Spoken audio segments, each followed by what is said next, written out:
Hi guys, it's Alessio and Lily come at you before the episode starts, getting the party started with a quick adult break A for quick news. adult break. Yeah, this feels like a patented specialty. I wonder. This is the 10-year anniversary celebration. I wonder what the percentage of episodes that start with "Hey everybody, it's Alessio coming at you before the episode." With I'm very curious about that spread. Considering that we patched like the first 100 episodes with like the fixed thing. Yeah. I think it was me, you, James, Isaac did a couple too. Yeah, and some Isaac, but we definitely went through and like post-release patched the podcast. There's one I remember that you did that I really loved that was like Alessio, Metal Gear Mondays, wrong links, Patreon, Metal Gear Mondays, join it, bye.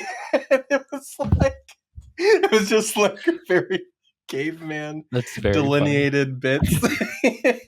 I think because we recorded like a bunch of them at once, and I think at that point just I was kind of like hot swap them into all the episodes. Yeah. Can I tell you something too? Just before the news, I think you should keep the eyebrow slit. I think it's a cool look. Thank you. I appreciate it. It's a dope look.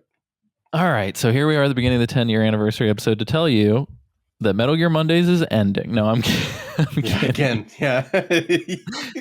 No, we're gonna don't scare them. You're gonna give them PTSD flashbacks.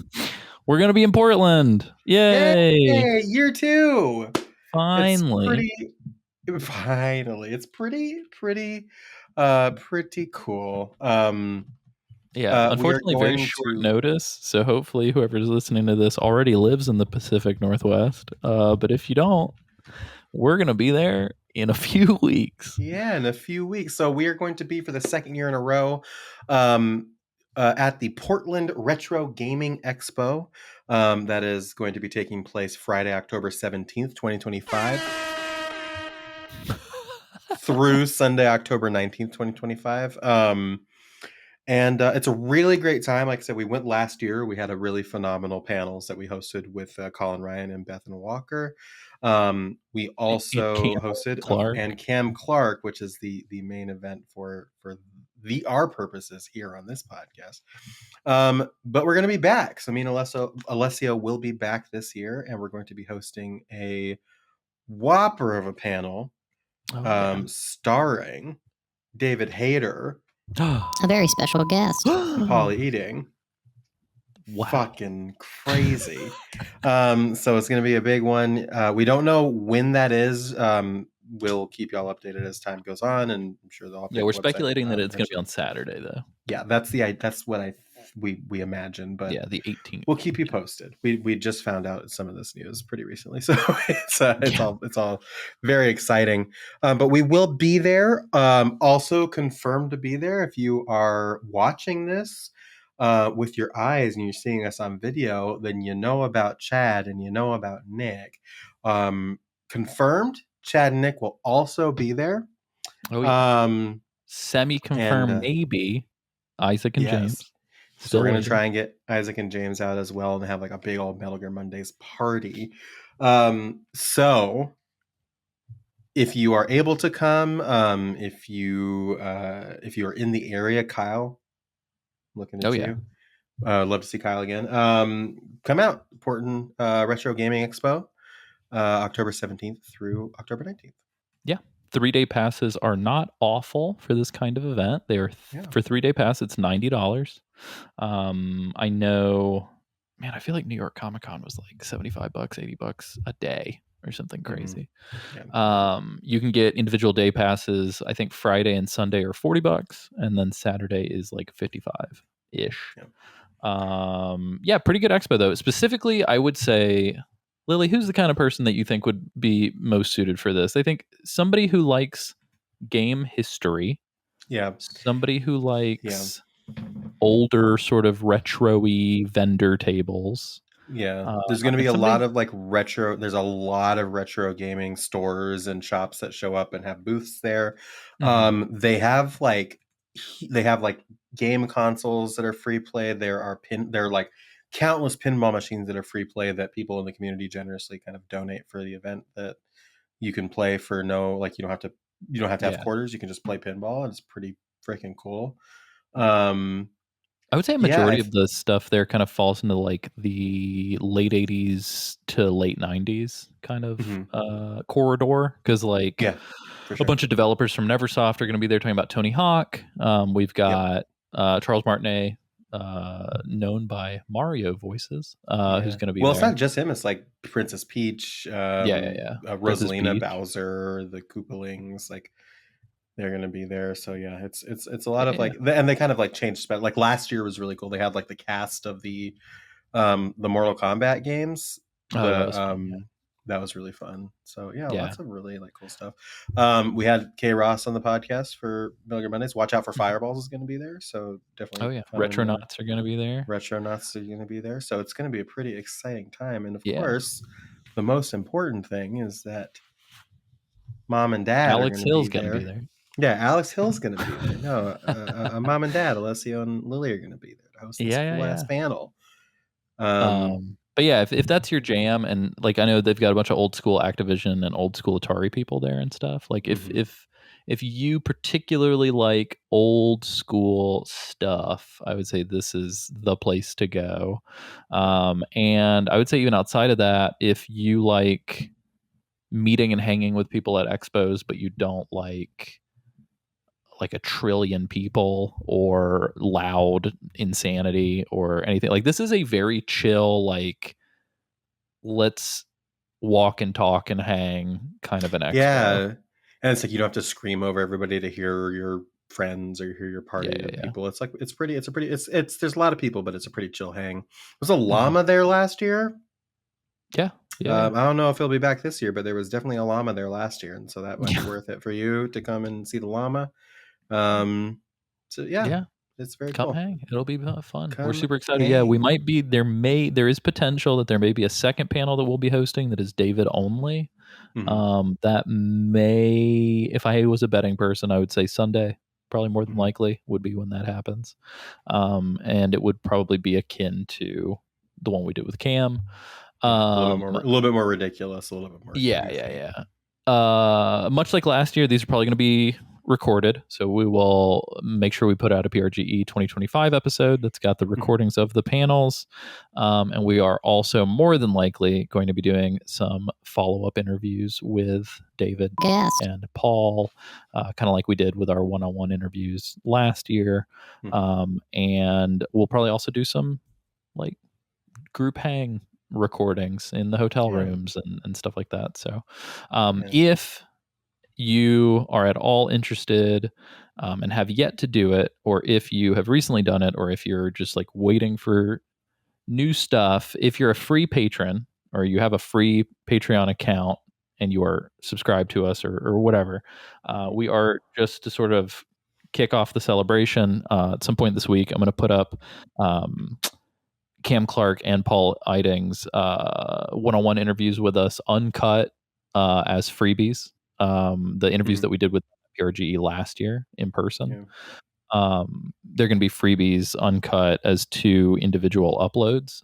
That way, A, you don't have to dig through the 3.5 hour PRGE 2024 episode, but B, you'll get like a few additional minutes of material with them that didn't make the cut, just because it was like, even though that episode was 3.5 hours long, I was still cutting stuff and trying to keep some form of pace present. But yeah, there is a whole Paul talking about his daughter aside that is like much longer than what made it into the cut. So, but it's very sweet. Good. So definitely good Sweet to check Paul out. dad vibes. Yeah, that's going to be on the free tier of the Patreon, patreon.com/Metal Mondays. I am excited for what appears to be now our yearly check-in with Paul. Yeah. I'm here for that. I really am. Yeah. Maybe we can get Paul to be Matt Campbell for us during part of this upcoming interview. We'll explain to him who Matt is. We'll see if he can give us a Matt like script reading. We're in a Matt Campbell audition. I have you know what? I have a thought. I'm going to say it offline. Okay. Because if it doesn't happen, I don't want to disappoint people. But if it does happen, it's going to be phenomenal. Awesome. All right, we'll do it.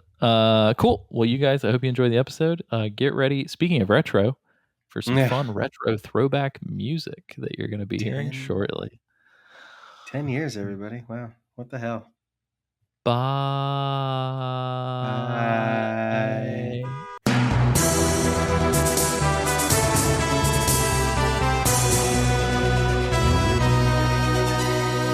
Welcome to the first or 91st episode of Metal Gear Mondays, the Games Club style podcast where we play the games for you in a book club style fashion, and the games in question are Metal Gear games, hence the title of the podcast. I'm Alessio Summerfield, as always, your host, and this week I am joined by Isaac Glenn.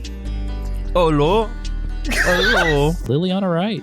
And the intercontinental ballistic Liliana Wright. I've got James Reckmuth. I just want y'all to know, y'all are some dirty motherfuckers, and I love you. And this week, we're talking a decade of Metal Gear Mondays. Holy shit. What the fuck? Wow, let's go. Wild. Oh, yeah. I want to just to kick this off. I don't know that I've ever heard a clip or a statement that more perfectly encapsulates James Reichmuth than that right there. So it's pretty great. Also, I feel like we should just pre-record the intro every time, because just hitting play and letting it do its thing was wonderful. We should pre-record the intro and the outro. I think, because spoiler alert, we've also got a clip for the outro, and God, that's going to be real easy. Oh yeah, holy 100%. Shit! For anybody who is unaware and just thinks that my editing is dog shit, that intro was cobbled together from like 20 different episodes celebrating the beginning of the show. I think one of the clips is that, by the way. Oh yeah. Yeah. Yeah, if you think Alessio's editing's dog shit, fucking email me at fuckyou.com. I'm on it. Okay. If you think Alessio's editing is dog shit, give me a hell yeah. Oh, hell yeah. But yeah, we slipped in. There was like some intro pieces from the very first episode. Yeah. There were some intro pieces from kind of all over the place. So, did you have as you were going through that, did you have a favorite intro? No, but I totally forgot that we used to do very elaborate skits. A lot of skits. I found we'll go into it. Yeah. A lot of really good skits. I had to pick just one, but I really wish I could have picked like 3 or 4. Yeah. I've got some things to say about that, sort of like behind the scenes stuff when we get to that part of the show. But yeah. But yeah, it's been great. I think this is gonna be a lot of fun. For anybody who's just now tuning in, essentially what we're doing is for our 10-year anniversary, we have had listeners submit favorite moments, and also internally we have selected some favorite moments, and we're gonna be going through them. We're gonna be doing commentary, and we're just gonna be talking about what the last decade has been like. Some really weird shit. I just feel like, I don't know. I was talking to Liliana about this, and it's like the fact that the show started when I was like in Missouri and has now like continued to go as I'm outside of Atlanta. It kind of feels like I drove all the way around the planet just to park my car across the street from where I grew up a little bit. And so I don't know. It just feels like we've gone places, and yet nowhere at all. Bleak. Oh yeah. Can so we're going into this like Alessio said, we've got a lot of clips that we've kind of curated. Listeners have sent in clips. The question that I would like to ask, specifically because I'm looking at a document filled with emails and comments and stuff like that, is Isaac, over the years, how would you say your reading skills have improved? Thank you so much. I want to make you read so many of these. Yeah, you got it, because you've got to read a decent amount of things that are related to you. Why do I got to read them? Look, let me just say, I read good. And yep, that's it. Nice, Isaac. What have you been doing for the last 10 years? I've been reading. Okay, I've been nonstop reading. Yeah, what were we doing in 2015? Well, yeah, so I was in Missouri. Isaac, Yeah, you you were were. in Atlanta. I was still in Atlanta. I was in Atlanta and still am in Atlanta. Yeah. And same room, actually. He has not left that room. Yeah. Like he hasn't like literally in the entire time. He has not left that room. It's like an old boy situation. It's a Death Stranding situation. Yeah, that's what. It's all connected, baby. Yeah. Isaac is what happens when APAS gets its way. And he has no idea what that means, so that's okay. Yeah, it's okay.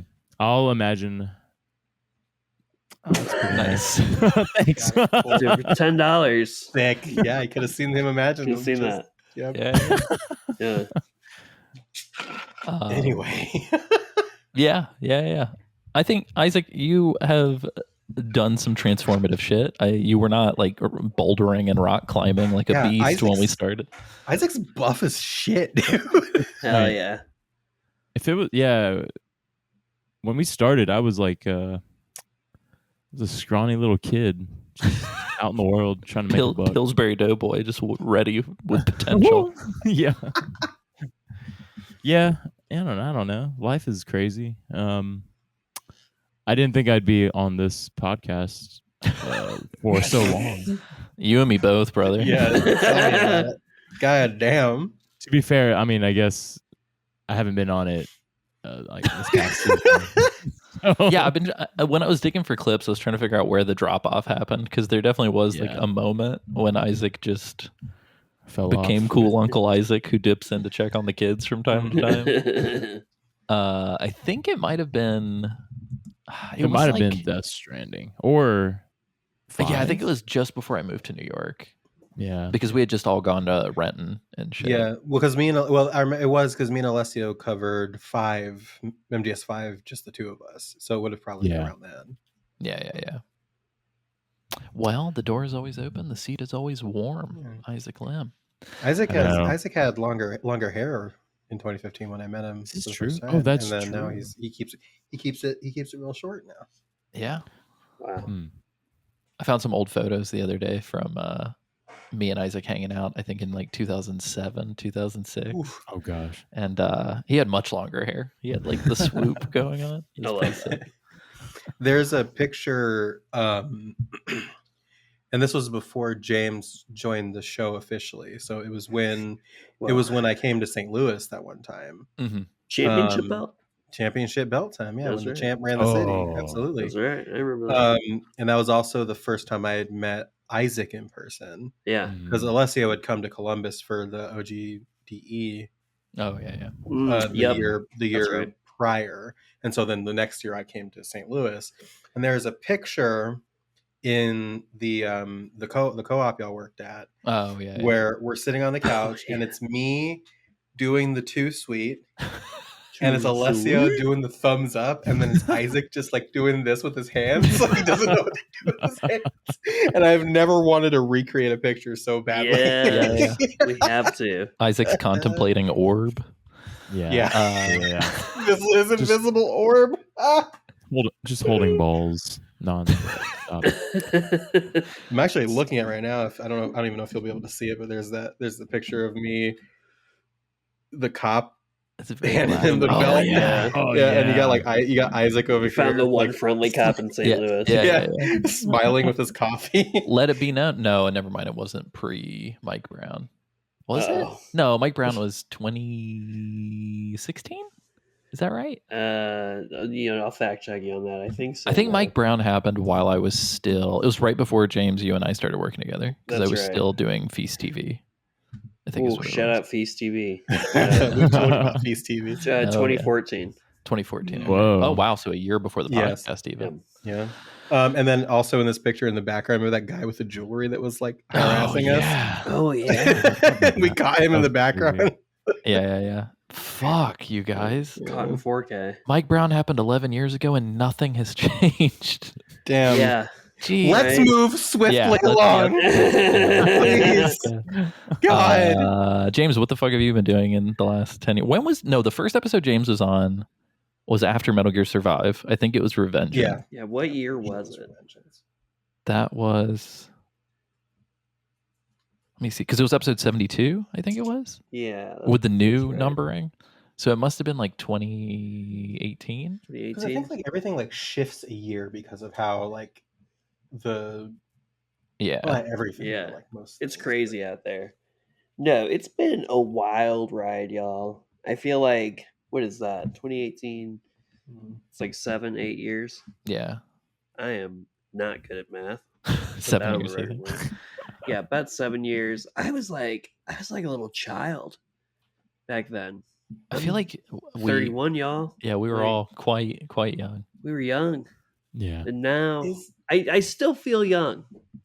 Yeah, weirdly enough, I feel like I'm 18, but like in an older Yeah. body. Yeah, I feel I- powerful. And legitimately because of like Virile. the I hate that fuck. I hate that word. For me, I think legitimately because of the transition, I feel like I am kind of aging backwards a little Oh, bit. nice. Yeah. It's very crazy. Some Benjamina Button. Yeah. Benjamina Button. I do want to Benjamina actually, because if Revengeance was James's first episode, I just want to like throw out how insane it is, and we are going to be visiting this later. How insane it is that not 2 episodes later was the fan fiction episode where he enshrined himself immediately at MGM history. Yeah. So it's very funny. I'd forgotten about some that of our couldn't have happened that fast. Side right? episodes. Because I don't think you were on Metal Gear Solid 4 at all, and then we went on that little hiatus, and then That's true. Survive was our first episode back. So that's crazy. Yeah. It's crazy. But anyway, I don't want to belabor the point too much further. I guess let's do the Patreon deal super quickly. I don't want to drag anything out. Isaac, do you want to do the Patreon? Let me do it. Not even All right, Isaac let me could fumble his way through that. Well, we do have I do want to shout out the sponsor for the episode real quick. This episode is sponsored by David Johnson. Ooh. New fresh blood, fresh patron, fresh meat. I hope you've been digging it, David, and thank you so much because your contribution helps the show continue. 100%. If you want to sponsor the show, we pick a new patron every week or every episode, I should say, to listen or to be the sponsor of the podcast. That is one of the things you can get at the $10 tier of our Patreon. You can also get video podcasts, which means that if you're a $10 patron, you could be watching this right now and seeing our faces. Isaac's just like we're all doing stuff. Isaac's just like Isaac looks like he's hacking. He's like looking all around. Don't you want to see that? So that's pretty cool. That's pretty cool. That also counts for the Patriot Club, which is our Patreon exclusive podcast. You get video of that. But if you want audio of the Patriot Club, you can donate at $5 a month. That'll get you access to the Patriot Club. And then at $1 a month, you get in on the ground floor and you get access to our Discord, which is where all the cool kids are hanging out and all the cool things are happening. And you can check that out. All of those tiers get access to all of our pre-2025 Patreon content just for jumping in. So that's kind of crazy. A lot of cool shit. We got some Let's crazy. Plays. We got some Patriot Club episodes. I will 65 say, episodes of the Patriot Club. You can't even get a sandwich for $5, but you can get all this content. Come on. And you can find all of that. You can find all of that stuff at patreon.com/Metal Gear Mondays. You can find stories like that in the Bible. I don't know. That's like there's a Venture Brothers episode that literally ends with like a face in the sky that just says, "You can find more stories just like this one in the Bible." And if you want, you can send it to Zoom. ZOOM Box 350 Boston, Mass. 02134. Whoa. That's a shoot. That's the Zoom from PBS. Oh, got it. I was like, did we just fucking dox something? Send it to Zoom. I don't even know if anybody has anymore. ZOOM Box 350 Boston, Mass. 02134. That's Send crazy. it to Zoom. That was impressive. That is very good. Nice. Well, Lily. Well, I feel like this one is very much so an Isaac geared email, but I don't want to give. It's such a long email. It is quite long. Which one is it? Is it the first one? The very first one. So here's what we're gonna do. Lily, I think you take Joe. and then Isaac, I think you just take Kyle's little 3-sentencer down at the bottom. Okay. I'll So highlight. if you, there you go. It's this one. I'm really So you gotta appreciating lead him. the. He's like, over here, jingle the keys, jingle the keys, over here. Isaac. I'm really appreciating Alright. the trust in that y'all have in me. Y'all have instilled. That's what I've learned over the past 10 years. Oh Yeah. no! Friendship. Our trusted friend Isaac Lim. Yeah. Going into this episode, that's the weird vibe that I'm getting is that Isaac's like done with us and is just showing up for contractual obligations. I'm done with y'all professionally. Contractual obligation. How the fuck did we not go to Isaac's house when Lily came to Georgia? It's a great question. I don't know, man. Wow. You tell me. All right, Lily, take it away. Well, we're going to read... Fucking Jesus H. Christ. We are going to read an email here from Joe, who says, hey, pals. First and foremost, I want to say congratulations on 10 years of the podcast. Good fuck. That was me editorializing. I discovered the show in early 2021 in my never-ending search for things to listen to while I work. One day, I decided to see what was available for Metal Gear Solid podcast. I discovered Metal Gear Mondays, and I jumped in listening from the beginning. I immediately fell in love with the cast and their different takes on the games as you guys played through each title in a franchise that I had spent years of my life playing. When I think of favorite pod moments, the first thing that comes to mind is the adventures of drunken Roy Campbell with PTSD fighting off Gecko or his brother, the legendary soldier, Matt Campbell. Classic. I also enjoyed the fumbling in the dark with Isaac Lim segments. Sorry if I misspelled his name. Spelled his name Nailed just it. fine, brother. I love hearing how first-time players tackle obstacles in Metal Gear that I would blink right past because I played the games so much. I really enjoyed when the interview episodes started rolling out. It was nice to hear from all the cast of Metal Gear and the memories they have about the franchise. I especially loved Jennifer Hale and Debbie Mae West episodes as they both had great stories. Not sure how possible it is, but I'd love to hear an interview with the voice of Eva now that the actress has been revealed, and maybe a conversation with Cody Rhodes about his experiences playing Metal Gear Solid, if at all possible. The American Nightmare himself. The American Nightmare himself. Wishful thinking. At the expense of going on too long, once again, thank you for creating this amazing podcast on my favorite video game series, and I look forward to more new content, hopefully for another 10 years, providing Konami remakes more Metal Gears in the future. Yeah, you hear that, Joe. Konami? Hear that, Buckle Konami? up. They just asked, it's time for news, Metal Gear news. They just asked what Metal Gear games people would like them to remake. I don't know. recently. How about all of them? Everybody, everybody say Metal Gear 1. Yeah. Yeah, for sure. 100%. That'd be incredible. As far as interviews are concerned, we are currently scheduling this, but we are going to have Volgan himself, Neil Ross, appear on the show soon. Jodie Benson revealed recently as the voice of Eva, a secret that was held for 20 years. The Little Mermaid herself. Don't know how possible it's going to be. We are going to try. We're working on it. Cody Rhodes. Worst case, her agent is in Atlanta. Isaac, yeah, so he's just gonna Jodie bum Benson. rush the So offices. worst case, if they don't respond, I'm going to just go to the office and be like, "Hello." Cody Rhodes. I looked into Cody Rhodes. Costs a lot to bring into the fold. I would love to talk. Can imagine. Fucking TKO Endeavor. Fucking adrenaline in my soul. Metal Gear podcast. Cody Rhodes. I would love to talk to Cody Rhodes. Yeah. Unfortunately, a lot of money. If you're hearing this, you don't have to play their corporate games. You can join. You don't. You can just you be can on join. Here. Tell you what, if everybody who's listening to this right now donated $10 a month one time, we could afford Cody Rhodes. Just saying. Oh shit. Or we save all that money and just have AI Cody Rhodes. Yeah. Could do that too. They'll never know. Yeah. AI is so good now. It's not. We'll just deep fake Cody Rhodes' face on James's body for the video. 1,000%. Easy. So we'll let Isaac read the next section, and I have a question for Isaac after you get done reading Kyle's email. Hold on. Can't seem to. Hold on. What was that about trust, Isaac? All right, here we go. Sorry, my laptop is like 15 years old, and Jesus. it's doing things right now. So Doing Doing things. I love it. things. It's Like doing making an things. omelet. let it Doing it its just went all the taxes. way to the end. Oh gosh, I'm starting This is over. great television. Yeah. All right. Scroll up. I see your Scroll cursor. up. I see your Scroll cursor. up. Scroll up. It's over here. I'm pulling it up on my phone because that's the way it's. He's pulling it up on his phone. Alrighty. Are you Yeah. ready? There you go. What's that on the back of your phone? I was gonna say That Isaac showing his credit card information live on the camera. macros.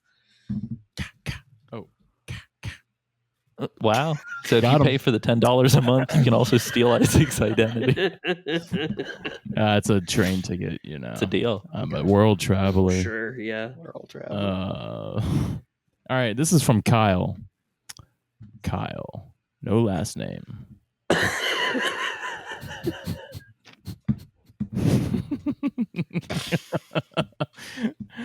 All right. There's a football coach at Iowa State University, and every time I hear him brought up, I burst out laughing, and it brings me back to probably the hour and a half worth of ramblings you guys have done over our favorite Colonel brother, Matt Campbell. Anyway, I remember Lily laughing her ass off to the segment. It was a good one, and congratulations. Thanks, Kyle. Thanks, Shout out to Kyle, our PRGE friend who we met at Portland. Him and his wife went to dinner with us. Wonderful people. It was a lot of fun. Thank you. The question that I have for you, Isaac, is a question that I'm going to ask in a segment I like to call Fumbling in the Dark with Isaac Lim. Oh, we're back. No. There it is. Do you... Can you? I want to see if you can recall Matt Campbell and everything that has, like, the whole concept of Matt Campbell for me in this segment. Oh no! Why you do this? That's the bit. That's the gambit, dude. We got it. The funny part is that Isaac could probably just like shoot from the hip and probably get like 80% of it. 80, yeah, absolutely. Yeah. You're Isaac Lim. We have to do it. Well, I don't know if you heard Kyle's email, but Matt Campbell is a football coach. Yeah, from Iowa State. From which college? Do you even remember Iowa what college without looking at your phone? There at Iowa State University. Yes. ISU. Not Grinnell, which is a great school in Iowa. Wow, shout out Grinnell. Shout out Grinnell. Not Hermione. So Matt Campbell, if we recall back to the early days of Metal Gear, early he was days. a colonel. Early days before that other guy, man.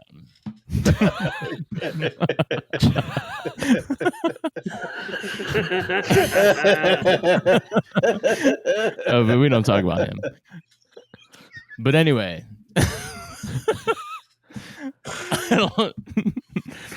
yeah. So Matt Campbell, he's in charge of these big bad organizations, right? And he's telling, you're killing me here. No, it's just big. So there's a clip we're gonna play where you just always jump to that adjective anytime you're describing. I gotta say, I don't know that I've met anybody in my life. I'm 33 years old. I don't know that I've met anybody in my life that can make me laugh as hard as I do just by saying normal words as I say. Yeah. It's a talent. like big. Oh no. I'll wrap this up. All right, so good shit. So the whole thing is, he gets Snake to do his bidding and goes on these missions and for the hoorahs and whatnot of the worlds. And and then he was a robot and just Oh he's talking about Matt's brother. Oh, he's talking about Roy. Roy. That's Colonel Roy Colonel Campbell. Campbell. We're talking about Matt Campbell. I'm so sorry. Now we're back. Now we're back. All right. Nice. Thank you. Thank The you next for that. time, next time we see Incredible. Paul, I 100% have got to ask him to just do like a parody, like be Matt Campbell, Yeah, I or like think a so. sketch. Yeah, agree. Yeah, you're right. Wait, didn't you're right. Mike pay him? Didn't Liquid Metal Mike pay him He to do he that? did he gave me just to do a message for us. It wasn't like a Matt Campbell thing. Okay. I could be wrong, but I'm pretty sure. Yeah, I gotta go back. Shit, should have pulled that. Wow. Shit. So Isaac, I that was messed pretty up. close. I messed up. Well, Yeah. it's a good thing that we have the origin story The evidence. queued up and ready to go. All right, let's do Cue it. it here. He meets up with Meryl, and like her dad, Matt Campell. Oh, Jesus Christ. Yeah, so they introduce a whole new character to Metal Gear.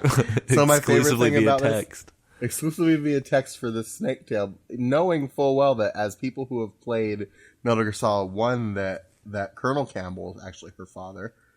But anyway, Yeah. Matt Campbell. Good old Matthew Campbell. Yeah, died in El Dorado. And she joined the mission because of that. Yeah, you forget to mention that she's actually on the side of the terrorists. Yeah, no, you find that out later, like here shortly. But like he finds like Snake finds Metal Gear that's been like rusty and covered in dust and hasn't been used in however long. And But they couldn't make a model for that, so you have to use your imagination. right, no, so it's all text at this point. And then Colonel Gorlukovich shows up and is like holding Meryl hostage with a gun, and Snake's like, "Let her go," and he does. And then Meryl is working with Gorlukovich. And said that it was part of her father's dying wish. For reasons. Yeah, for reasons. And then Sergey tries to kill Snake, and Meryl's like, "You said that Snake you wouldn't kill Snake," and Sergey's like, "I lied," or something like that. Well, actually, he doesn't. We just read that he does. Yeah. Oh, yeah, that's true. And it's just like this whole thing where it's just like Matt Campbell was Just like that name. Matthew. he was like part of a project to develop a Metal Gear for El Dorado Because during of the Cold course he War. was. Yeah, during the Cold War, because like it was under the control of a pro-American dictator or something like that. I don't fucking know. And then like Matt Campbell went. I have to say, He's it's my fine. favorite character in Metal Gear. Matt If anybody Campbell. ever asks. Matt Campbell went AWOL, or for some reason, and then I guess Sergey killed Matt Campbell for going AWOL or something like that, But and that's why tells- Colonel Campbell hates Gorlukovich. Yeah, but apparently Gorlukovich tells Meryl that Roy Campbell killed Matt Campbell. Which Yeah, doesn't make any fucking sense. yeah, and then Colonel Campbell tells Snake like that rusty old Metal Gear might still have nuclear weapons. So Snake goes and deals with that, and oh my god, and what am I even saying anymore? If you'd like to replicate this experience and you don't want to play the Snake Tail, I strongly urge you just start the tanker, pause it as soon as you can play it, look at a Wikipedia entry on the paragraph, unpause it, play about 10 minutes, look at the Wikipedia next paragraph description, and just do that all the way through, and turn your volume off, and that is essentially the Snake Tail. Just pretend that Olga is Meryl, and there you go. Yeah. Easy. Nice. Well, pretty spot on, Isaac. Basically, Yeah. got it in Thank one. you. Thank you. Yeah. I Was also do was that the same episode that we opened with Isaac describing what happened last week? And it's like Roy Campbell rolls up in a limo and rolls the window down and whispers to Snake. Do you guys remember that whole thing? I might have been actually, yeah. I also do want to also like make sure that we call out the fact that we were already kind of obsessed with Matt Campbell because of that clip and because of that snake tail, but the reason why our fandom escalated was because of Liquid Metal Mike. Shouts out. who sent us a drawing that he did on his workbench of Matt Campbell that canonized him as just Roy Campbell with Meryl's hair for us. And if you look at the episode image of this episode, depending on where you're seeing it, if you're looking at the big wide version, look up in the top right, and if you're the square version, look on the bottom left. But I basically retooled the end of Metal Gear Monday's art for this as well, and Matt Campbell is on there. So take a peek if you don't know what Matt Campbell looks like. That is an original Liquid Metal Mike drawing that we included in there. God bless him. So we're going to continue with I Malati di Metal Gear, which is Italian for the sick people of Metal Gear. I don't know why we sound sick in every old episode. Yeah, Isaac made a good point. He said it's probably because Alessio was a chain smoking fucking chimney at the time. So that probably has a lot to do with it. I also did smoke around that time as well. I stopped smoking God, how old would I have been in 2015? That was 10 years ago, so 22. So I was smoking for the first 3 years of the podcast. Oh wow. That's crazy. Fun fact: I turn 36 a week and a half from today. Yeah, you do. Dang, yeah. So that's crazy. Big boy. I'm dying. Up. No. Old snake fox die. Cry. I'm gonna take this next email just because I get a little ego stroking in the second paragraph, which I'm excited about. Thanks, Tony. I don't know how I feel about this. Thanks, Tony. I don't know how I feel about this. The problem. I'm just gonna call this out ahead of the end. The problem with this is that he brings up the. You know what? You read that paragraph, and then I'll bring up my thing. Yeah. All right, let's do it. So sweet, amazing, best fan ever, Tony, writes, reminding us of Cletus Ocelot. And also Adam Hilton requested this section, as did Jess Davis, I think, and a few other people. This is like a very requested. I could never listen if you would have told me how many people loved Cletus Ocelot. Just Cletus in general, the character of Cletus that I just randomly invented, I couldn't have ever predicted that. That was such a throwaway thing. It's going to be good. But Tony writes, I'm a 41-year-old married dad of 2 girls in Glasgow, Scotland. That's amazing. It's really cool. That's sick as fuck. I have been and still am to this day a huge Metal Gear fan. I am in the sad, unfortunate position that I have no one in my life to talk to about the games. They mean more to me than just a game to play for a few hours now and then. Came across your podcast about 5 years ago and listened to every minute of every episode twice over up until Alessio departed. I did not die. I left the podcast. Post Alessio was the Kiefer Sutherland moment for me. It just wasn't David Hayter anymore. No offense to the others. And here's what I thanks Tony. Here's what I have to say about that is it's like you have the problem is that me and Alessia are like the David and the hater of the David Hayter, and you still had one of those things. That's true. Should listen to the rest of it. Also, I don't know. Kiefer Sutherland did a fantastic job. He did do a good job. He did a good job. I'm just saying there was a point where, and then I left the podcast. Yeah, there was literally a point where no one on this episode right now was on the podcast. Which I kind of love. I feel like it's very like old WBCW soap opera drama of us. Hell yeah. There's something I really love about that being in the canon. I think about like a show like Terrace House in where it's like 6 people come in and then they slowly find their reason for living and then they leave and then new people come in and eventually nice. That sounds awesome. And eventually the entire cast leaves and then it's only the new cast, but you become familiar with the new cast, so their old cast, and then the new cast becomes the old cast becomes a new cast. I'm seeing Isaac's eyes like dart around, like he's trying to put 2 and 2 together. The math equations are floating. Yeah, it's like the white lady with the math problems. The white lady. Everybody knows. Everybody knows exactly what I'm talking about. No, I know. True. I didn't know. While we're talking about all this, I wanted to put this at the front, but I totally forgot.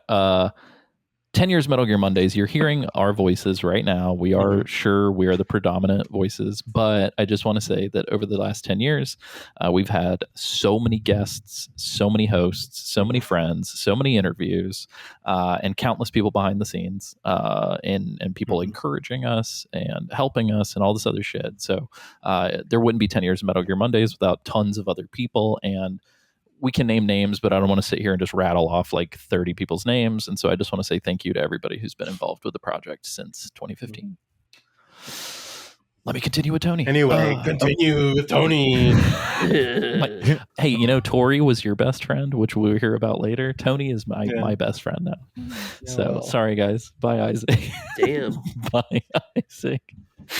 All right. It was a good run, Tony. All the best. Bye. Bye, Larry. Bye, James. Bye, everybody. I'm going to Scotland. Don't we all wish?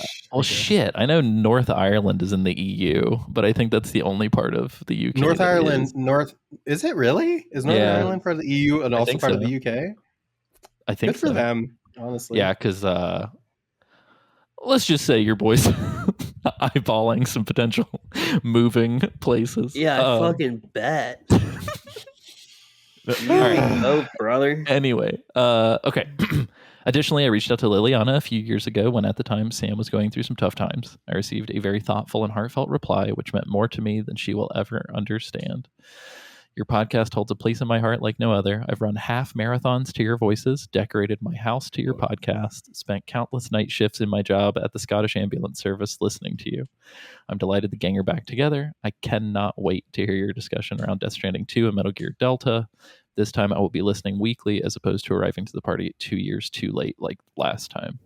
I need to let you know this. There was a conversation during the 3rd episode of your Phantom Pain review where Liliana is doing a stupid voice of Ocelot and keeps saying the word boss. I literally cried tears of laughter and have revisited that section countless times. I know this message is completely random and filled with the rantings of a very enthusiastic guy. I'm just delighted that you're back. Anyway, thanks for reading. Sincerely, thank you, Tony. I know we've been before we get into the clip. Yeah, not enough of a place in your heart to keep listening to me on the podcast, Tony. I do legitimately remember that that email, and it was I do remember responding to Tony, and just very thoughtful. Just a very thoughtful guy. And I do want to also apologize to Tony actually because Tony sent this via Instagram back in May before we like established that the contact email was a thing, and I just didn't look at the messages in Instagram at that time. So I apologize to Tony that it's been this late that we've brought this up, but it kind of worked out because it's on this episode. So there you go. Thank you, nice. Tony. Weird. Apparently just a section of Northern Ireland is in the EU. What the fuck is this weird little bubble? The world's out of control. Yeah, it's out of control. Also, shout out Tony. Tony's my dad's name. Oh shit! Old Tony Reich news. Tony Reich news. It's a good name. Tony. Tony. Yeah, I don't think I've ever thought of like a Scot named Tony before. Yeah. So that's interesting.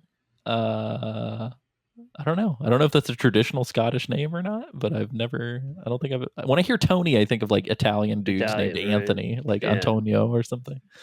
Yeah. But anyway, all right, let's play the goddamn clip. Play the goddamn clip. I just wanted to make sure that we pleased the longtime listeners and finally had a good old-fashioned conundrum in the middle of an episode. We haven't had a good conundrum here in a while on Metal Gear Mondays, and I just wanted to... This episode's brought to you by the letter C, conundrum. Can you explain to me how you do that voice? What are you doing with your mouth and your head? So it's kind of like, have you ever like held your breath and like gave yourself a headache by like shaking? Yeah. It's kind of like halfway to that point without actually hurting yourself. That's pretty great. Okay. So it's like you mean something kind of like this, Sam? A little bit like that, yeah, kind of like that. I gotta just like throw it out of the back of my throat. My wife is probably fucking swearing in the other room right now. She's like trying to sleep, and is going on. She's like, "Is he trying to do a Cletus at 10:41 in the afternoon?" It's the best way I can explain how to do it is like it's kind of like you're trying to stick the back of your tongue to the roof of your mouth. Nice. Yeah, I think it'll be good. So it's kind of like this. You just kind of gotta pretend. You gotta kind of do it like this. I really wish that Ocelot sounded like that in this game. Let the legend come to life.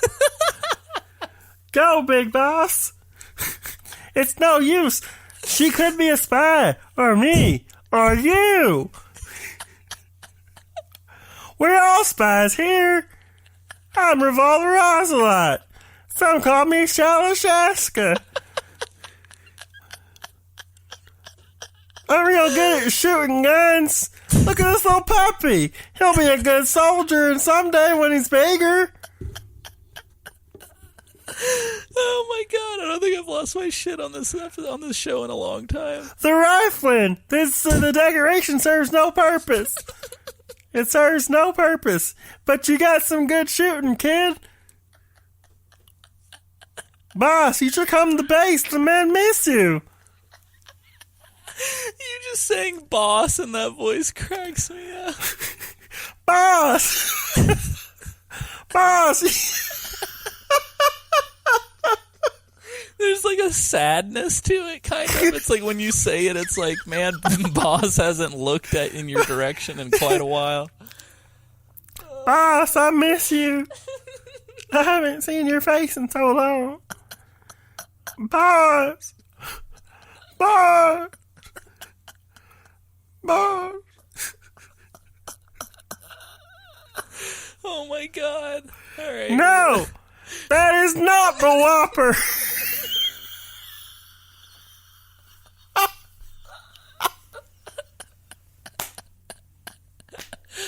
Oh my god. Oh, should I just do the rest of the episode with that voice? No, please don't. I don't think my lungs could handle it. Oh my god. A little throw forward to one of my favorite moments of the podcast. But So good. I don't even know. Can I even do? Hold on. I don't even know if I could do that voice anymore. Boss! Oh, it's I still got it, baby. Still got it. I still got it, baby. I'm here. Cletus is back, everybody. Cletus never fucking left. Oh my god. Oh my god. Anyway. I don't know. I'm gonna need like the Trailer Park Boys version of Motherface. Oh my god. Oh my god. Yeah, that's a good one.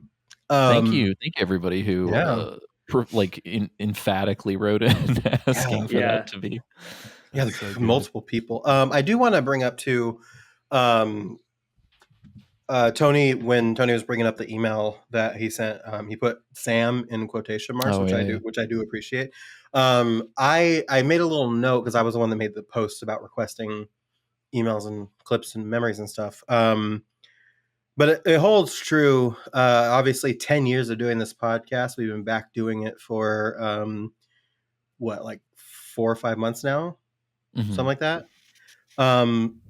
Obviously, there is a very long history of this podcast where I am not the person that I am now. Sam was that person. I was that person, and specifically Cletus. Specifically, Cletus was on the podcast in spirit and in physical form.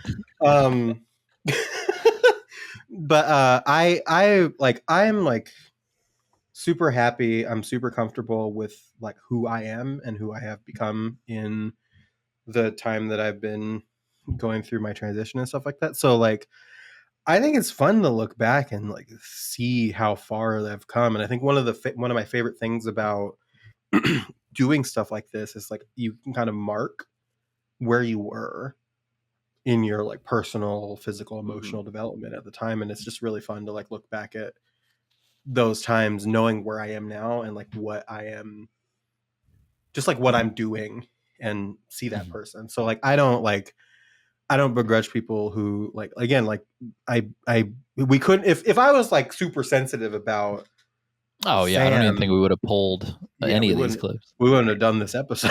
So it's I gotta, so I think I'm just like, and that's not the case. Like, I don't want to like talk. I don't want to like pretend that my experience is like the trans universal experience, because it's not. Everybody has other things, and so that may not hold true for another trans person in your life or another trans person that you know. But for me, it's like I've been public facing in some way, shape, or form for basically my entire adult life, which is fucking crazy. And I think I don't know. It's just I have a different perspective on that kind of stuff. So I appreciate as long as you're not active voice calling me Sam, I'm fine.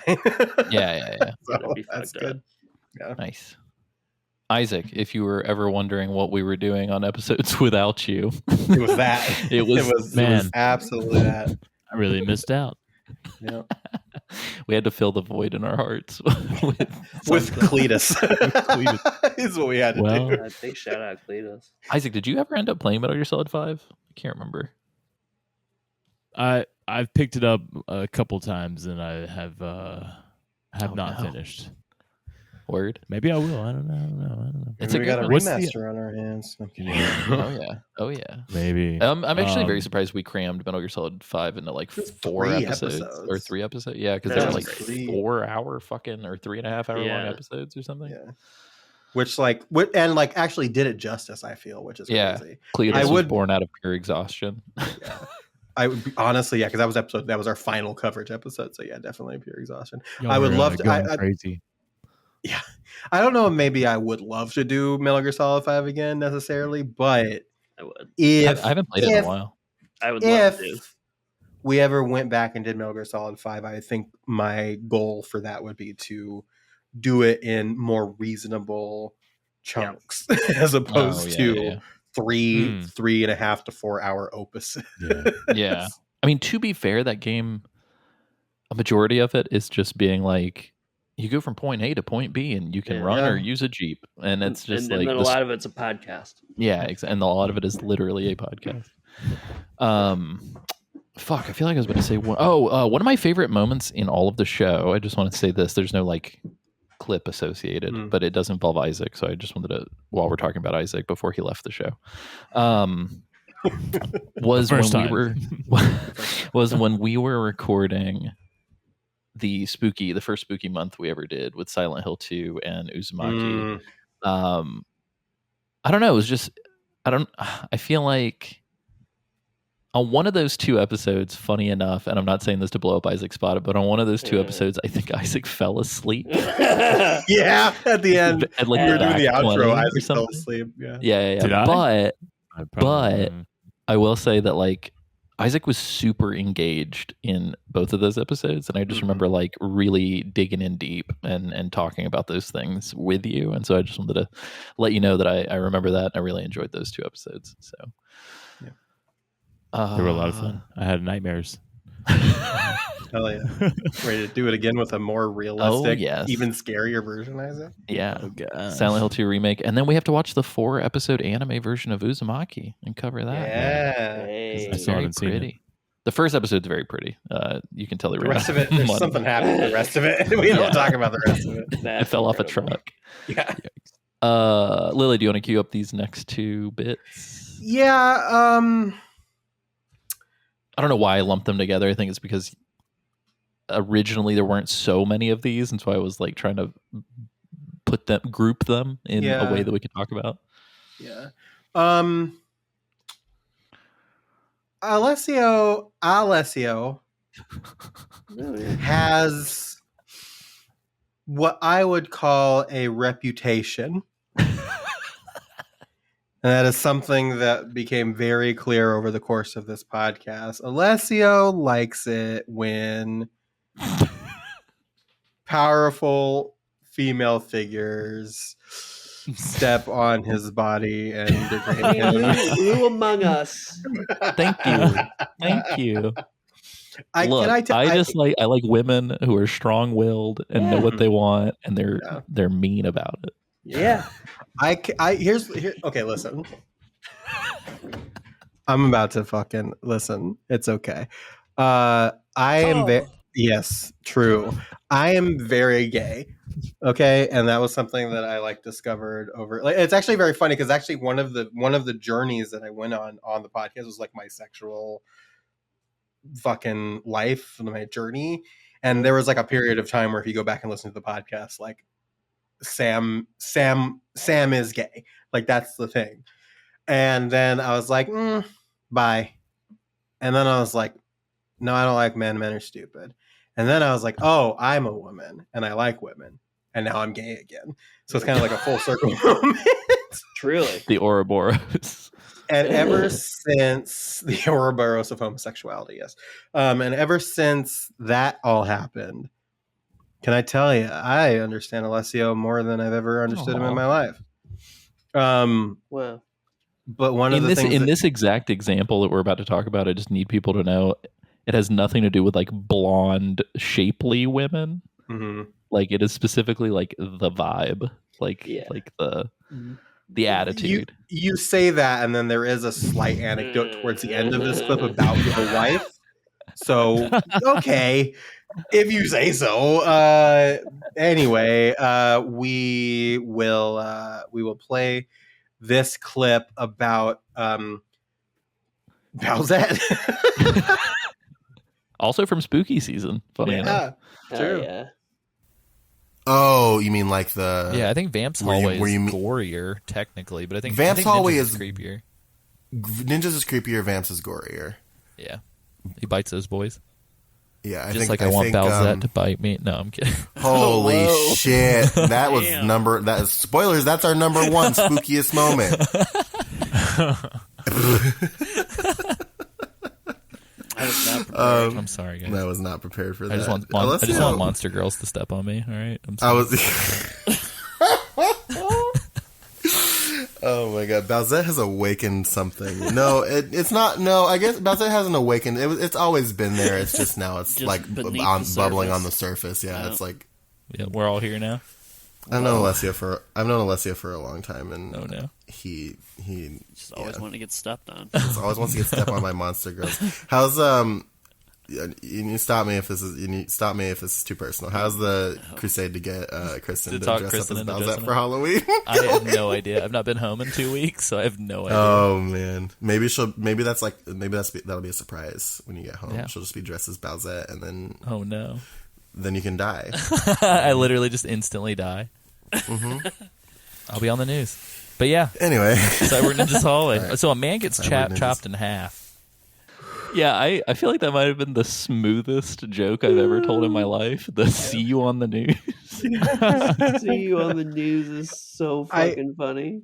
I do want to also mention that there is I don't know if I still have it on my phone or where it is, but there is an image of Alessio at Renton City Retro being stepped on by a person who was cosplaying as Bowsette at the convention. And I did not.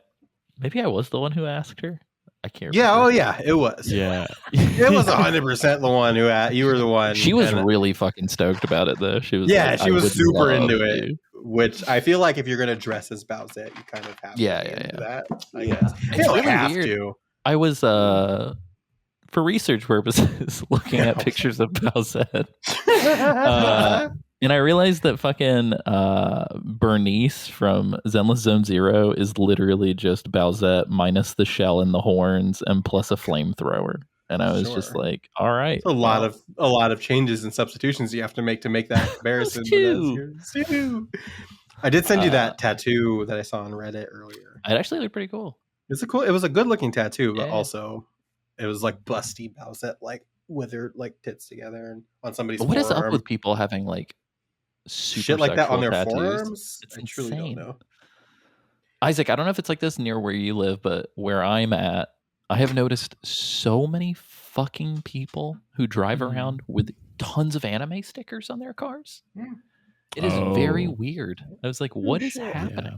I've seen a couple wrapped cars with the wrapped cars. Holy shit! The anime plastered. You know, it's crazy. I don't know what is up. The anime Georgia. plastered. I guess you can try that in a small town, huh? Yeah, people are fucking hyped for anime in Georgia. Who knew? Isn't Texas running that fucking anti-anime bill? By the way, yeah, they're saying that anime is too provocative for their children. Isn't there like a pretty big anime convention that takes place in Texas every year? Also all of the recording studios for the VO sessions are in Texas. Oh, yeah. Jesus. Yeah, very weird. Anyway, everybody go do homework. It's been a weird case to follow. Lily, you want to tee up this next one? I don't even remember what or why. I guess we were talking about like we were outroing an episode. This is our when we remastered MGS1. So like in the chronicling, it's like our number 1 episode, but it's like the remaster of our original coverage. Right. And our first ever remaster actually, which is kind of crazy to think about. But yeah, I think I just kind of the powers that be are preventing me from truly commenting on this. So all right, I'm just gonna hit play before we all get black bagged. Are we just uploading our consciousness to the internet? I feel like that's what's happening. Yeah, this is like a true living time capsule. Like you'll be able to track your growth as a person. It's true. Well, like this is what the Living Tribunal has like been leading us towards this whole time is holy shit, Sam's going off the deep end. They can recreate our bodies, but they can't recreate our minds. So what the fuck they have to use our tweets and our Facebook posts and our social media posts to really build a construct. Amen. Like, so that they can fill our brains. They can fill our brains with like our actual thoughts, and that way they have a real lifelike model of us for when they inevitably consume the world. Yep. The lolly lulelo. Sounds right. Sam, I love you. That was amazing. Oh man, the king of vamping himself, Sam Wright. That was phenomenal. That was real good. Also, James, you were talking about this fucking episode whenever you were talking about the time capsule. Yeah, here we are. Fucking. What's fun? I'm having like an out of body moment because when we started recording tonight, I was thinking about time capsules. Oh, weird. And so to find out, I was like, oh, good, I've already talked about this on the show. I don't need to get into it again. Yeah. That's because we've backed our personalities up to the internet. Yeah. The Living Tribunal's got us, baby. The Living Tribunal's got us taken. Always got our back. Always got our back, the Living Tribunal. Where's the dead tribunal? the Grateful Dead Tribunal. Grateful Dead Tribunal. Isaac, do you want to read this email from Matt to tee up this next thing? Yeah. Ooh. Might need to get to my phone again. Oh boy. I was gonna say, flash that debit card, baby. Right. Flash that debit card. It is on page 3. I gotcha. Whatever.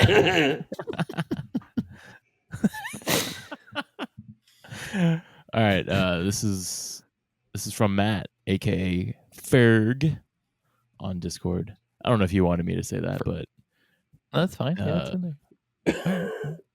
Ferg, it is. Good evening from the UK, or good evening from the UK. There you go. I can't continue. We just lost a listener. I'm sorry. All right, my favorite moment has to be the Cyborg Ninja song to the theme of Last Resort in the remastered MGS1. Every time I hear it, I crack up laughing, and when I play the game, I sing it as the boss battle begins. I don't even know what my head into the ground. I am Cyborg Ninja. Yeah, that was the whole bit. There's a whole verse there. That's amazing. Oh my gosh. Yeah. Great to finally get in touch. Matt, aka Ferg, on Discord. Hi, P.S. Hey, is it too much to request a complete song with the an available download? Ooh. Guys, maybe that's I mean, we haven't really announced this, but every year we are talking about taking a holiday break starting at the end of November. Mm-hmm. So maybe something like this might be our fun gift after the holiday return. That's fun. I'm just gonna track down the instrumental, which I know exists because Isaac and I used to have some favorite Last Resort remixes back in the day. Shout out Holotronics. Yep. I do love that moment because it's just really like we legitimately just round robin improving the fucking Cyborg Ninja songs at the last resort. Let's hear it. I love shit like that, man. Let's hear it. Is this right after he starts fucking slamming his head into the ground? So that's how the fight ends, right? Yeah. Yes. Like, Yeah. freaking the fuck out. Yeah. I love that scene. It's so ouch, you know? You feel me on that? That's so ouch. Have you ever gotten That's on all so fours and just slammed your head into the ground? A couple times. Isn't that like a Papa Roach lyric? Wow. Yeah, no, that's probably. Cut my life in two pieces. Come on. Slam my head into the Specifically ground. Two Yeah. pieces. Slam my head into the ground. This is Cyborg Ninja. Bone and sinew, no cheating. Don't give a fuck. That's I'm good. a prisoner of death. Hurt me more, snake. They call me Frank Yeager. Jesus Christ! Wow, that was a That's choice good. moment. What an opening. I can tell you right here, right now, that's on Instagram. Oh, for This time, sure on 3 weeks Instagram. from Holy now, shit. or whatever. I love me and James's simultaneous wow. The synchronized wow, yeah. Wow. I think I think that was that you that's back when literally James okay. and I spent time with each other like every fucking day. Yeah. for, like, Okay, but no, multiple years. okay. You bring up Instagram because I was obviously doing the Instagram clips then as well as I'm doing now. I can't remember which one, but legitimately recently there was a moment where you both did that again within the last. Was it wow like, or was it a sigh? I think we both went. It was. "Oh, It was. It was like Sigh, we were yeah. laughing about something, and it was like a at the same time, and it was Yeah. like very much like a contented sigh. It's on Instagram. You can look them up. Hell yeah. Clips. That's so funny. That's a good one. Recently, That's like a in good this. Yeah. I do have to ask Matt. So Matt says my favorite moment has to be blah blah blah, and then he goes, every time I hear it, I crack up laughing. Matt, how many times are you hearing that? Do we need to do a wellness check? Every A day. wellness check. Well, he says every time I hear it, I crack up laughing. When I play the game, I sing it as the boss battle begins. So we need to track Matt's average on like how often he's going back and playing MGS1 because that'll. I mean, it is a wonderful game. It is a wonderful game. Also, I do have to ask, why do we have so many fucking UK listeners? It's crazy. They yearn for the Metal Gears. Yeah. Anyway, I guess A it's fun continued. little bit we do on the Discord is that people from the UK aren't welcome. Oh my God. Which is funny because half the people in on that I know, joke half are of them from are. the UK. Yeah. That's not real. That's not true. It's just like we have like we have an emoji that's like the Union Jack with like an anti symbol in there just because it's like it's become a bit at this point. It started with Matt Dragonhide Matt. Oh, Thank yeah, you for the yeah. database, Matt. Yeah, thank you. Oh yeah, also shout out to Matt for creating the interactive database which allowed people to pull these moments in the first place. So And if you to be want, there's two Matts. So Ferg Matt is not Dragonhide Matt. Dragonhide Matt was the one that created the database. Yeah. Ferg Matt is just a chill hang. You know what I mean? Yeah. If you go to search.metalgearmondays.com, you can search any word and it will take you to that section of that episode. So good. It's pretty crazy. Yeah. Try looking up bad stuff because it's very funny. Try looking up Dustin Bad stuff. Diamond if you don't. Yeah. There's so many So much. instances.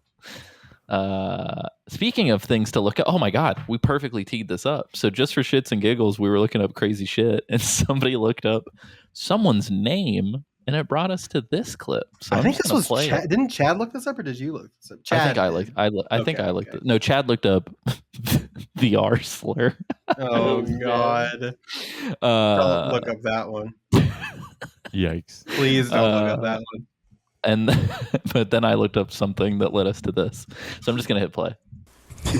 A vote. What Fox News doesn't want you to know: a vote for Solid Snake is throwing your vote away. Don't do it. Vote for Trump. Oh man.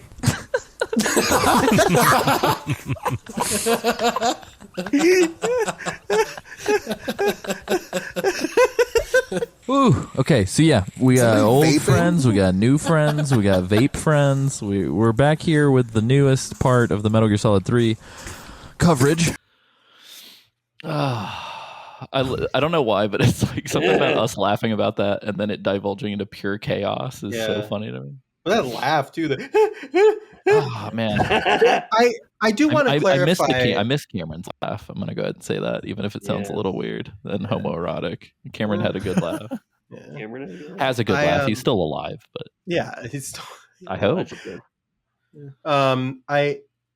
I do want to clarify that it was in jest. That was in jest, and also way back when it was still like on the edge of like funny. It's not funny. Yeah, I think anymore. it was like 2017 or something. 2016. It was like pre-election. I'm pretty sure. Yeah, that's true. So it would have to have been like September or October of 2016. What you're gonna see is that if you and this is not me trying to cover my ass, but legitimately just like saying like if you go and look at that episode, like the date says 2017, but because we updated the numbering, it would have taken place like sooner. So it's like. Back. Yeah. Also, the show used to be hosted on SoundCloud, and then when we migrated everything over to a different platform, all of our metadata got kind of jumbled because we were downloading and re-uploading, and so the new created by date was when we downloaded to re-upload. Well, that was we almost like missed celebrating this milestone because we had just been under the assumption that we started in 2017 for a really long time, and so we were just like, oh, 8 years, that's pretty cool. And no, it's actually been 10. What the fuck? Wow. Yeah, and the reason why we know that is because when we reached out to Kay to have her on the first MGS3 or MGS Delta episode, I was looking at old emails, and me emailing Kay to be on the MGS3 season took place earlier than our earliest episode metadata on the feed. And I was like, that doesn't make any sense. And then I tracked down the first ever email where we were scheduling me, Cameron, Isaac, and Lily to book the episode. So if you're on Patreon, I'm going to put this up for free for everybody. I'm going to upload the very first episode show notes for Metal Gear Mondays. So nothing super crazy, but it's cool, just a fun little relic. Artifact. Nice. Lily, do you want to take this one from Josh? Thank you for this email, Josh. It was very fun. Joshua Wiley. I like saying Josh, his whole name, because it's like very like, it's like, because I think it was like Super Smash. That was the Super Smash Bros. Bit. Joshua Wiley. We did with his Josh says, holy shit, look at the date. I almost completely forgot about the deadline. I'll do my best to keep this very short as I'm getting old, 46. And it's getting close to my bedtime. We're all in our mid-30s and 40s. Yeah, I don't know. Yeah, it's just like adults, man. What the fuck? Speaking of old, please play the old Sam clip. Yeah.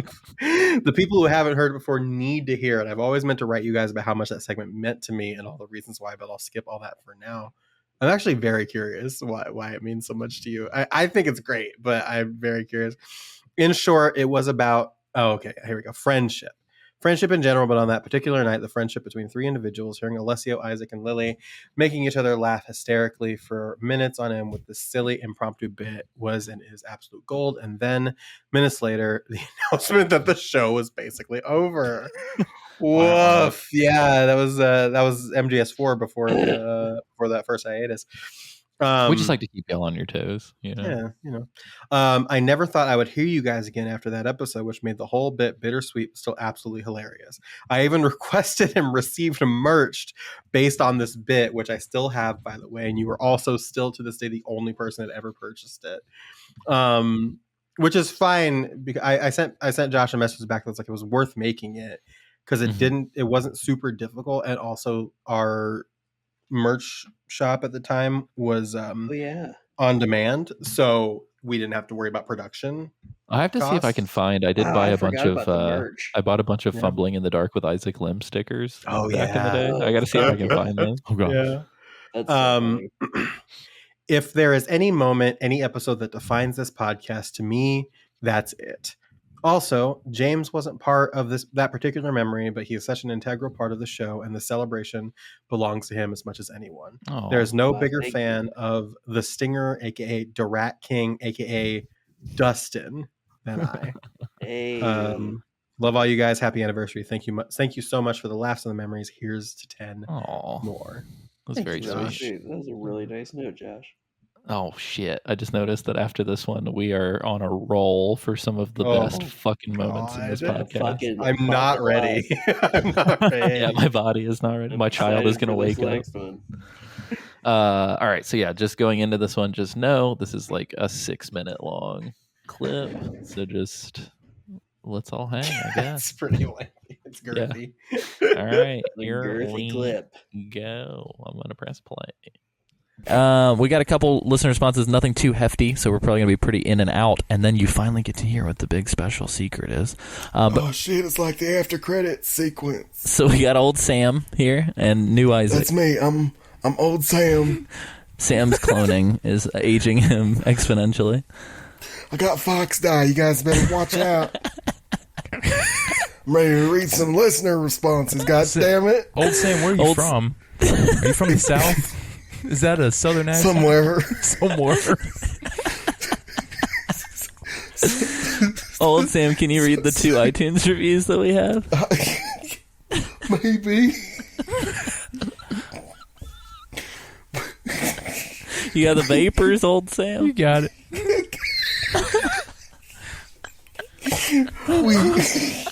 We good.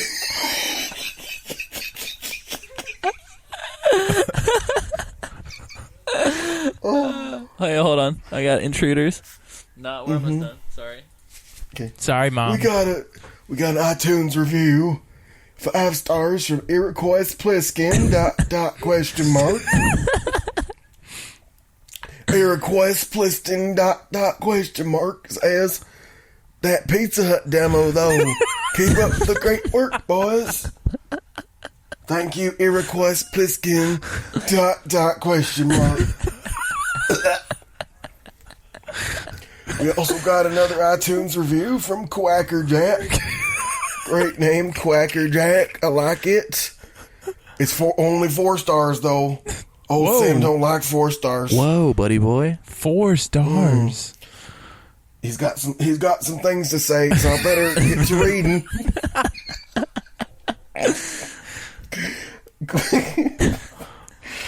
This is a very entertaining podcast. The discussion of the various quirks of Hideo Kojima's brainchild is often funny and always interesting. The only downside is the massive file size of each episode compared to other podcasts with similar episode length, which can eat through your data plan if you're binging on your phone. So, hold on, I need to address Quacker Jack. I'm sorry that I like to export our show at higher MP3 bit rates. Okay, buddy? You gotta be real cautious of the people's data. Not everybody has unlimited data. Is what the kids are. All the kids are wanting that unlimited data, and not everybody can get it. You got to be more. You got to be more on top of people's feelings and shit. Pro tip, Quacker Jack: download the episodes on Wi-Fi before you listen to them. Hell yeah. But yeah, I don't know. I don't think they're that big. I think literally every single episode is sub 200 megabytes for the most part. I think a couple in the early first 30 might be a little higher. But yeah, they're all less than 200 megs, but oops. Cool. Other notes real quick. So everybody liked their Gorilla swag that they won in our giveaway. So that was dope. Thumbs up. Them Gorillas, boys. Yeah. There was a new song that came out on YouTube today. It's real good. It's called, the real... what is it? Sleep powder? It's very good. Sleeping powder. Sleeping powder. It's super. Hey, we used to call that ether. It's how we got the girls back in my day. Isaac, I tell you what. Old Sam, be quiet. Go sit down. Go to sleep. Just go to sleep. Don't tell me what to do. You're not my real dad. Just because I'm old Sam doesn't mean that I can't use Sam's old jokes. No, it means you have to only use Sam's old jokes. That's right, old Sam. Old Sam, old jokes, there's mine's there. Isaac, what were you about to say? I was just going to say, on a Gorilla's note, I have an extra code. Ooh. So we have one more to give away. So just give that to me if you don't mind. I'll take it. Do you want it, Sam? What is it for? It's the Gorillaz album. It's the new Gorillaz album. Is it vinyl? It's I only not. listen to vinyl. I'm very old. On your phonogram. It's Yeah. It's the CD. I Old put Sam. the horn in my ear, and that's the only way I can hear my music. Sam, there's new technology out there. It's called the compact disc. It just came out. Would you like a copy? I have one. Dang it, Sam. It's All right, it's MP3. We'll give it away. You ever heard of it, dummy? If you're MP3. If you're the first, hell yeah! if you're the first person to tweet hashtag Metal Gear Mondays and tag me, Sam, or Isaac in your tweet after this episode comes out, we can DM you the code. Can I stop doing this? Yeah, that's fine. Old Sam, go back to the retirement home. Go to bed, Sam. All right, bye guys. It's been real. Get the fuck out of here, old man. Fuck. Be nicer to your elders. Fuck off, old man. God, leave. Jesus Christ. Can't get rid of that guy. Is that your dad? No, I don't know who he is. That's Old Sam. It's Old Sam. He just like came in and like knocked me out for a second, and then I was just like, "What the fuck, old man?" And then I realized he was an old man, so I beat him up. I think you deserve to have him take your spot on this episode, because if you allowed an old man to knock you out, he snuck up behind me, man. Listen, you're gonna talk about if you allowed an old man to knock you out after we just got done playing a game where an old man knocks everybody out. Fuck That's you. fair enough. Fuck off. Fuck out of here with that shit. I am not here for this. Very relevant, actually. That's absolutely spot on. Congratulations. Oh, man. That was a good one. That was fucking incredible. Wow. Good. I do like how old man Sam does kind of eventually devolve into Stone Cold Steve Austin. It's like a natural. And, I mean, they were one and the same all along, right? Yeah, that's Old Sam because is Stone Cold. Old Sam is Stone Cold. Look, I basically do the same voice. Stone Cold has a podcast. Mm-hmm. Lily has a podcast. It's true. You ever seen me and Stone Cold in the same room? Yeah. Trans Stone Cold. I have seen. And I've seen that damn championship belt on the both of you, so the evidence is stacking up. Nice. Isaac, do you have any memories from past episodes that we have yet Do you have any memories? Do you have any memories? I've lost mine. Lily came back with the belt. Oh, shoot. Still the champ after all this time. That's right. That's right. Champ is here. Look at that. Look at that. Cody Rhodes just kicks in the door behind her, beats the shit out of her, and takes the belt. Surprise! Cody's been here the whole time. Yeah, Isaac, what are your earliest memories of just being alive? I remember. I'm so curious. There's this one time I was being chased by a dog down the street. Oh shit! Yeah, it knocked me over. I had a big old rash on my nose. It was 2 weeks before my birthday, and I'm sorry, I hit the pavement. Oh, the dog like road rash. Me. Yeah, sorry. Yeah. I was like, are you allergic to dogs? Anyway, that was 2 weeks before my birthday. And, which birthday? It was probably, I don't know, 5th birthday. Yeah, 6th birthday. It's very weird because we've been listening to these pre-recorded clips, and so when we're actually talking to each other, it still feels like I'm listening to a pre-recording. Yeah, it's very. Yeah, I keep having the same thing too, where I'm like, what's real and what's in the past. Oh gosh, it's all blending together. Dope. James, this next one's about James. Are we just gonna jump in? Oh yeah, I thought this that one's was wonderful. Sorry, my brain just shut off. I was gonna say something unrelated, and now I can't remember what it is. I'm sure it'll pop back in my head. All right, here we go. Fire up. Let's do reverse order, or excuse me, same order from before for the original writings. So James, what you got? What'd you bring? All right, so I kept it pretty simple. I wrote 3 haikus. Perfect. So Ooh. I'm gonna read those for you. Espionage, tight, ass. Otacon stays nasty. Metal Gear Solid. That was fucking phenomenal. Thank you. Can you please send that to me over email so I can post it to the Facebook page? Absolutely. Can we get an encore reading? Actually, could you read that one more time? Yeah, please do that again. Yeah, I'll give you the first one more time. All right. Espionage. There's 3 of these. Tight. Ass. Otacon stays nasty. Metal Gear Solid. Oh my gosh. That's Otacon stays nasty is the best part. Nasty. Otacon stays nasty. All right, number 2. This one, I don't know how I feel about it. Bursting like a snake. Okay. Covered sticky, must escape. Kept you waiting, huh? Dude. That one's real good. Oh, I think you got me with that one. Somebody finally broke Alessia. Oh man, that one's really good. And then this boy. this last one is just a little bonus one that I had a good time with. I thought was fun. Uh-oh, it's riding. Quick one-eyed motherfucker. Ow, he stabbed me dead. Quick, it's riding. Did you do good. the syllable count and everything? Yep, I sure did. Oh, those are fucking great. Wow. Why don't we write haikus for a living? James would be a fucking master. Oh my god. I still feel that way. Also, I just want to put out there, this is pre-Chat GPT. So. Yeah. Oh yeah, True. none of Yeah, that so- bullshit. If anything, ChatGPT was trained on those 3 haikus. True. It's the only reason why it knows how to write haikus. But yeah, that was like James, like we kind of determined, that was his 3rd episode. That's crazy.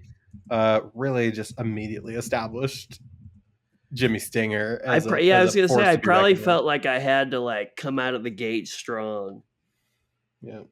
Yeah. He came out of his cage and he was in fact doing just fine. I came out of my cage hot and sticky because I had to escape. He had to escape. Otacon stays nasty. I do remember what I was gonna say now because I caught myself in the. This is gonna be exclusively for patrons, and you know what? I'm slap happy. I just noticed that the pattern on my shirt makes it look like my tits are lopsided. Sick. $10. We'll figure that out. I guess.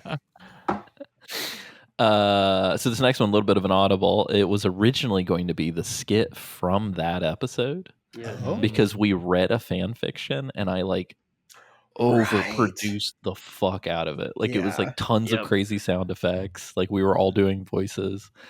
But then I found this one and it's just me and Lily, but it's very funny and I had completely forgotten about it. Our first skit?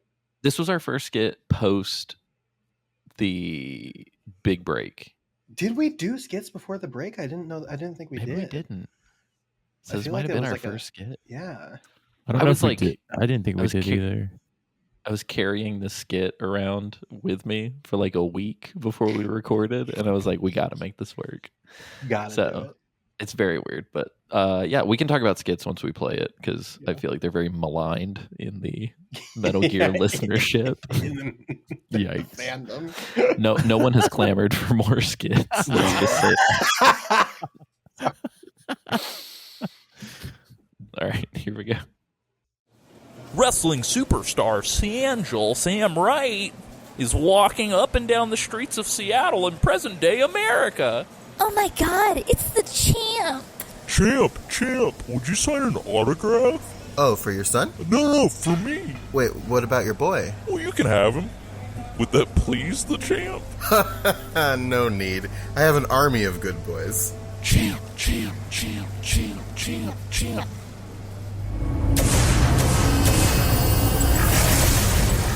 Wait, what's that? They're in the sky. What's that?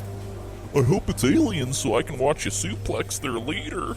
Yeah, champ, go get him! Whoa!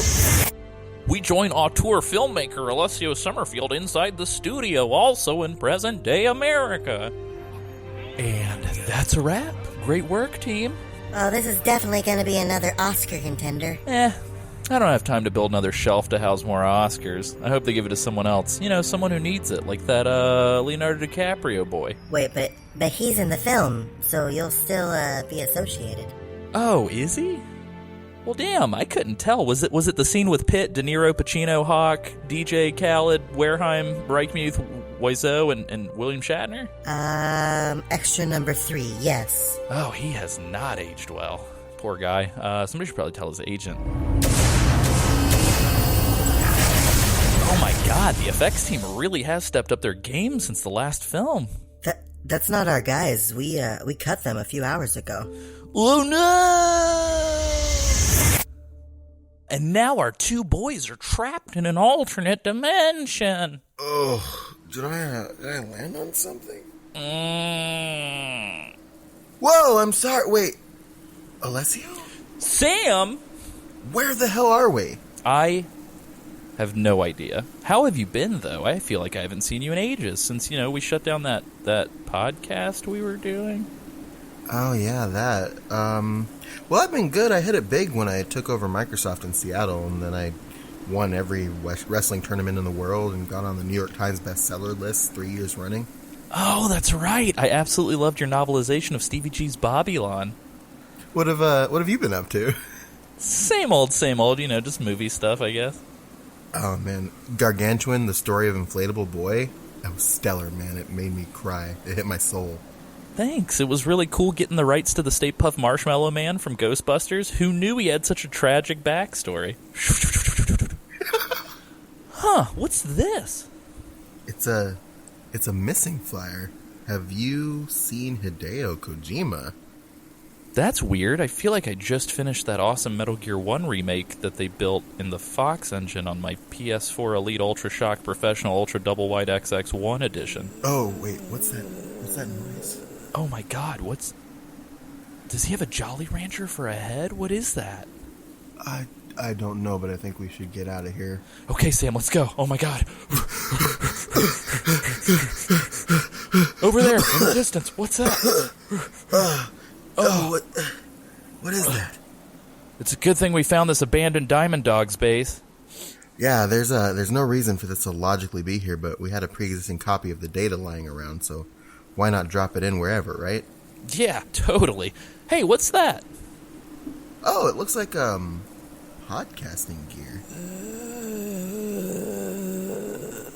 Sam, you think we got one more episode left in us? Looks like the gates of hell are right at our front door. Well, there's nothing more that I would want to be doing right now than recording a podcast, so let's do it.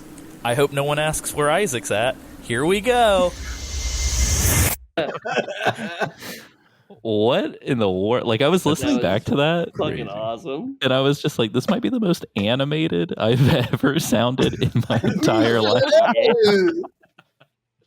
Also, it's written like a fucking fever dream. I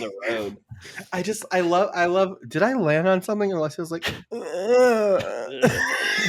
I'm also pretty sure we recorded it in like one take. Like, I'm pretty sure I was like, here's a Google Doc where I wrote some crazy shit. Yeah. That was a sound that Alessio had never made before and has never made since. I don't know how to explain that one. Yeah, but yeah, go back and listen to Metal Gear Survive, even if you don't play the game and don't care to. It's a fun episode. We considered the idea of bringing skits back when we brought the podcast back, and then check this out, we didn't. I think it was partially because it's part of the reason why we're bi-weekly with the main episodes. I think partially it was because like it does take time. Yeah. And also having to like pull something out of your ass and write it every week when you're not feeling it sucks. Yeah. So, but there are some really good ones. If you guys go back to, I think it's episode 71 until like mid 80s, there are some pretty good ones in there. I really like the Castlevania skits. The Castlevania skits. One of my favorite ones is the Uzumaki one. Oh, and it's just saying booty. Booty. Yeah, Isaac's just obsessed with butts. I'm pretty sure it was the premise of the entire skit. Yeah, forgot about that. People, certain demographics of people did not enjoy the skits. So there is a review. Hold on, let me see if I can find. Yeah, I was gonna say, I think it was like a few negative reviews was what we were just like, well, this sucks to do when we don't want to, and people don't like it. So I'm trying to find it. Isaac, this next snippet that's Yeah, coming up is all about you. It's very good. Oh no. Oh, here we go. Because I remember we were making fun of this because it was when we were playing Castlevania, and the name was very adjacent to Castlevania, and we were hypothesizing that this person was upset that we were clowning on Castlevania. Yeah, those Says, were probably the goofiest, I think. Yeah, 1 star. The jokes skits are lame and fall flat.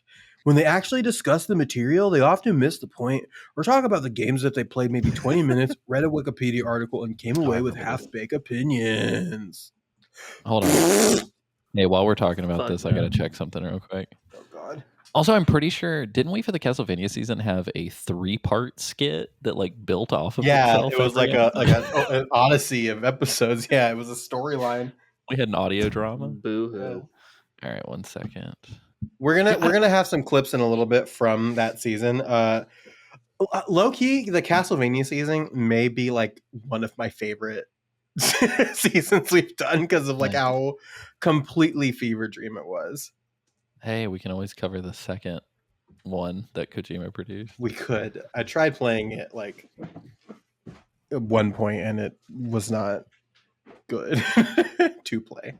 Oh, was it too far back? Hold on, I'm checking. Okay, yeah. So to that person, go fuck yourself. I have 34 hours registered to that game in Steam, so I did not play 20 minutes of it and then not touch it again. Should we pause while James is away? Well, he says don't stop. So okay, don't stop. Shit, I did enjoy that game actually. Yeah, it was God of War. It was a fun little it was God of War. Oh, it would be a shame if James missed this. Oh, this is a good bit. This is a pretty good fucking bit. Maybe we should wait. He says don't stop. Don't stop, addicted to the same thing. All right, James, we were waiting for you because we want you to hear this next bit. Yeah, this is a great bit. All right, so this next bit, it's all about Isaac, and it's pretty fucking good. Oh. Hi guys, this is an ASMR special segment. I'm just stepping out of the shower and I've got a robe on. But if you'd like to listen to this podcast and other great podcasts like it, go to Geek.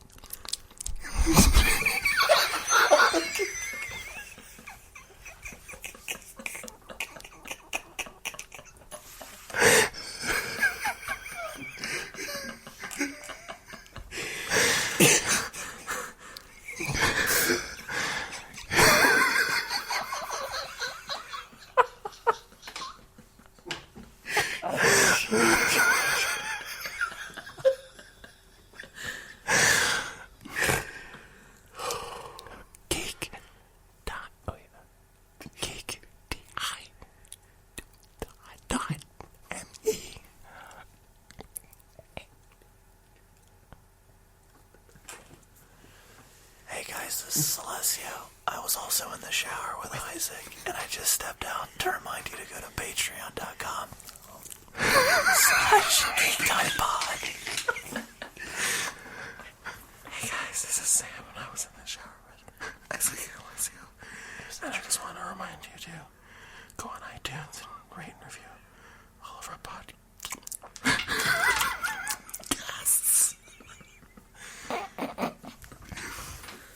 If this triggers your ASMR, like our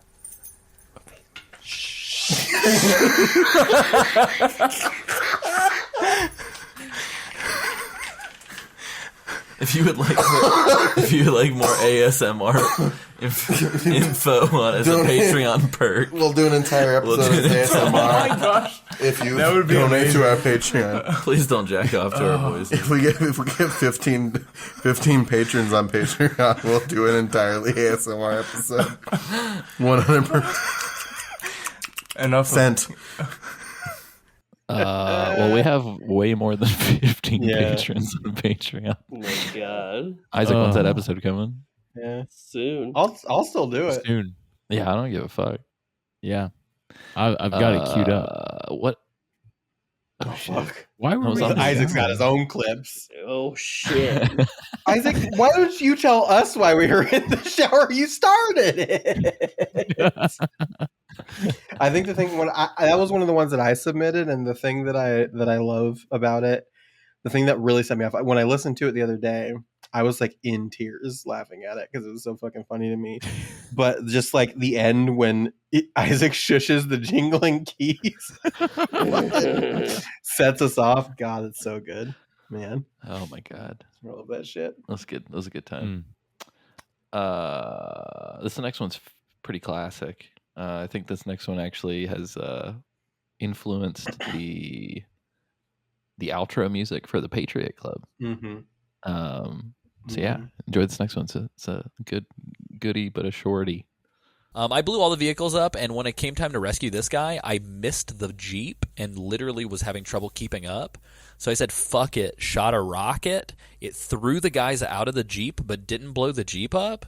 And I ran up, and the moment I picked up the hostage, the Jeep just fucking blew up and killed him. And I was I was livid. I was like, no! No, that is not the hostage! Yeah, no, that is not Big Boss! But I had a lot of fun with that mission. I'm going to walk into a Burger King where they have the Impossible Whopper, and I'm going to go, no, that is not the Whopper! They're going to be like, who the fuck is that guy? Sorry.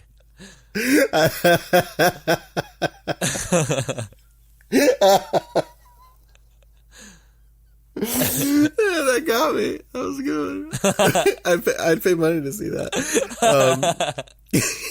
Yeah, Sam pulls up in a helicopter. I open the side door and just scream from the helicopter. No, that is not the Whopper.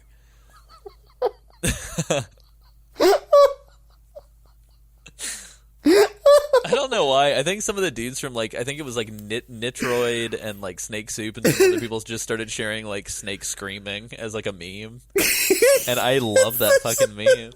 Like, no, that's not the insert anything. Like, so good. It's such a good meme, but it's just the idea of me going to a fucking Burger King and screaming, no, that is not the Whopper.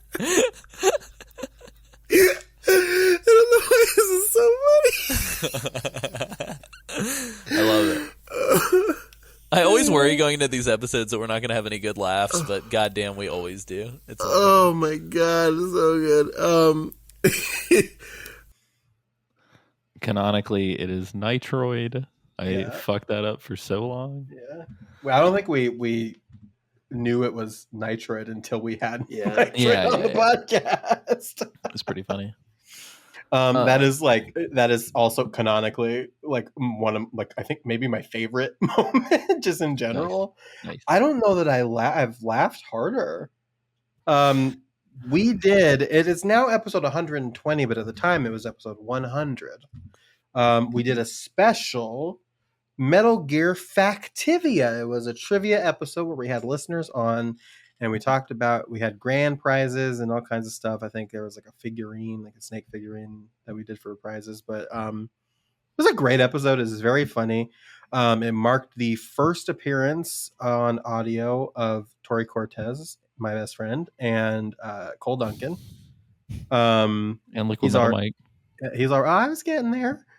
I needed to take a second to make fun of Cole because it's not a Cole Duncan reference if I don't fucking clown on him. But yeah, so Tori Cole and then Liquid Metal Mike were guests on the episode. They did a little trivia. I don't remember who won. Was it Tori? I think Tori. I thought it was Tori. Yeah, I think Tori won. But yeah, so we have a little like super cut of trivia moments from that episode. Or maybe Cole won and then Tori was given the action figure as like a second place. I can't remember what the hell it was. Somebody won guesting on 2 episodes. Yeah. And I think that started Cole's trajectory to host them. Yeah, host them. Yeah, more like dumb host, am I right? Wow. All right, here we go. And then Isaac, can I announce the first place? Yeah, you do what you want to do. This is fumbling in the awards with Isaac. All right, and the grand prize, first place, A new car! Oh no! And that's where you put in Yeah, Cole's new car. Wait, I did not sign up for this. Yeah, Cole, you better fucking get right with this because if you don't want, you shouldn't have signed. You better win. Is all I'm saying. You done did it now. Oh no! You done goofed, kid. I like it too much. Don't take it away. You can't do that. No, that's because of that reason we have to take it away. So, Isaac, can you please ask every question, please? Isaac, just in case, the red answer on our side is the correct answer. Should I emphasize the red answer? No, please do not emphasize the red answer. Good fucking Lord. So you de-emphasize. So just so I'm clear, you don't want me to emphasize the red answer. Okay. Actually, I do want you to. A, this. B, this. C, the answer, this. Or D, this. One can only hope. This is going to be great. I look forward to imagining Isaac like winking from across the country. I love that idea. Got your fingers on those clickers. There is a character who appears in the original Metal Gear Solid for a single codec scene. Who are they? And hint, it's not Nastasha. Is it A, Jim Houseman? Is it B, Donald Anderson? Or is it C, Kenneth Baker? Or D, Johnny? I can repeat those again. Mike? I'm currently the proud owner of the world famous Spatula City. Ooh. It's the world's only 40,000 square foot store dedicated entirely to spatulas. What's your favorite spatula? That's got to be the Komodo 41.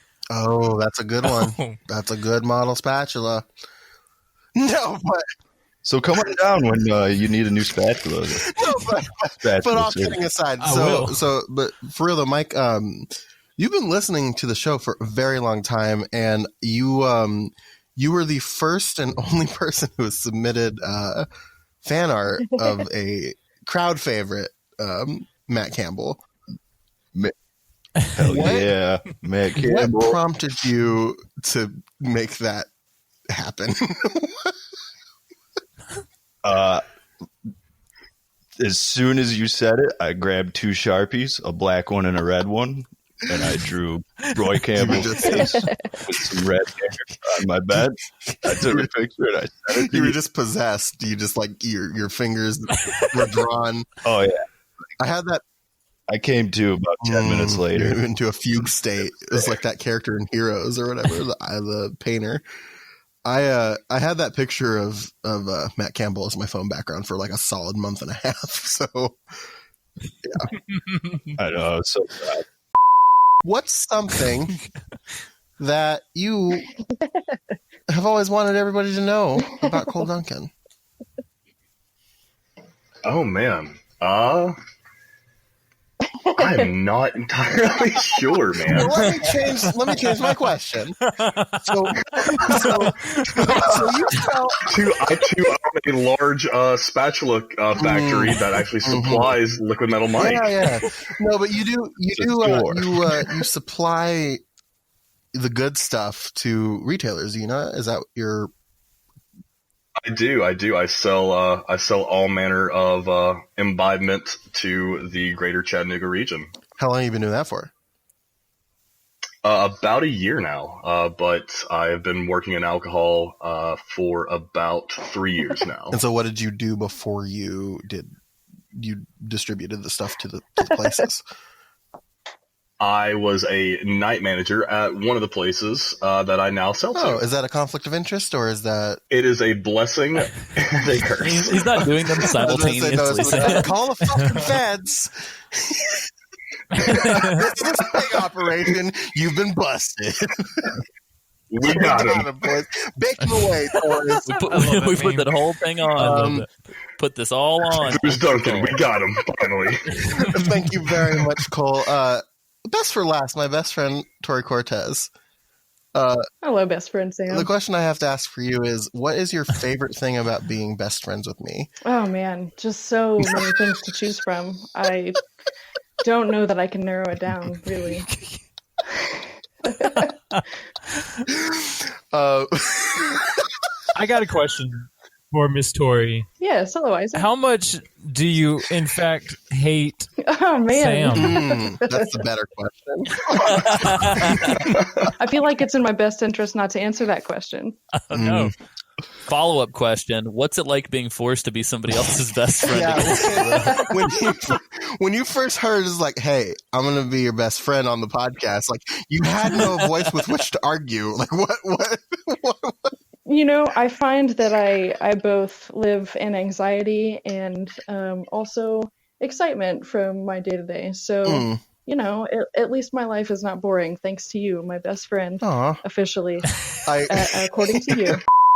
I am lightning. The rain transformed. Mike. That's Volgan, right? Ooh, incorrect. Cole. Is that Raiden? It is. Nice. The Volgan quote is about thunder. With his little like vocoder like robot voice over it. He's like, I am lightning.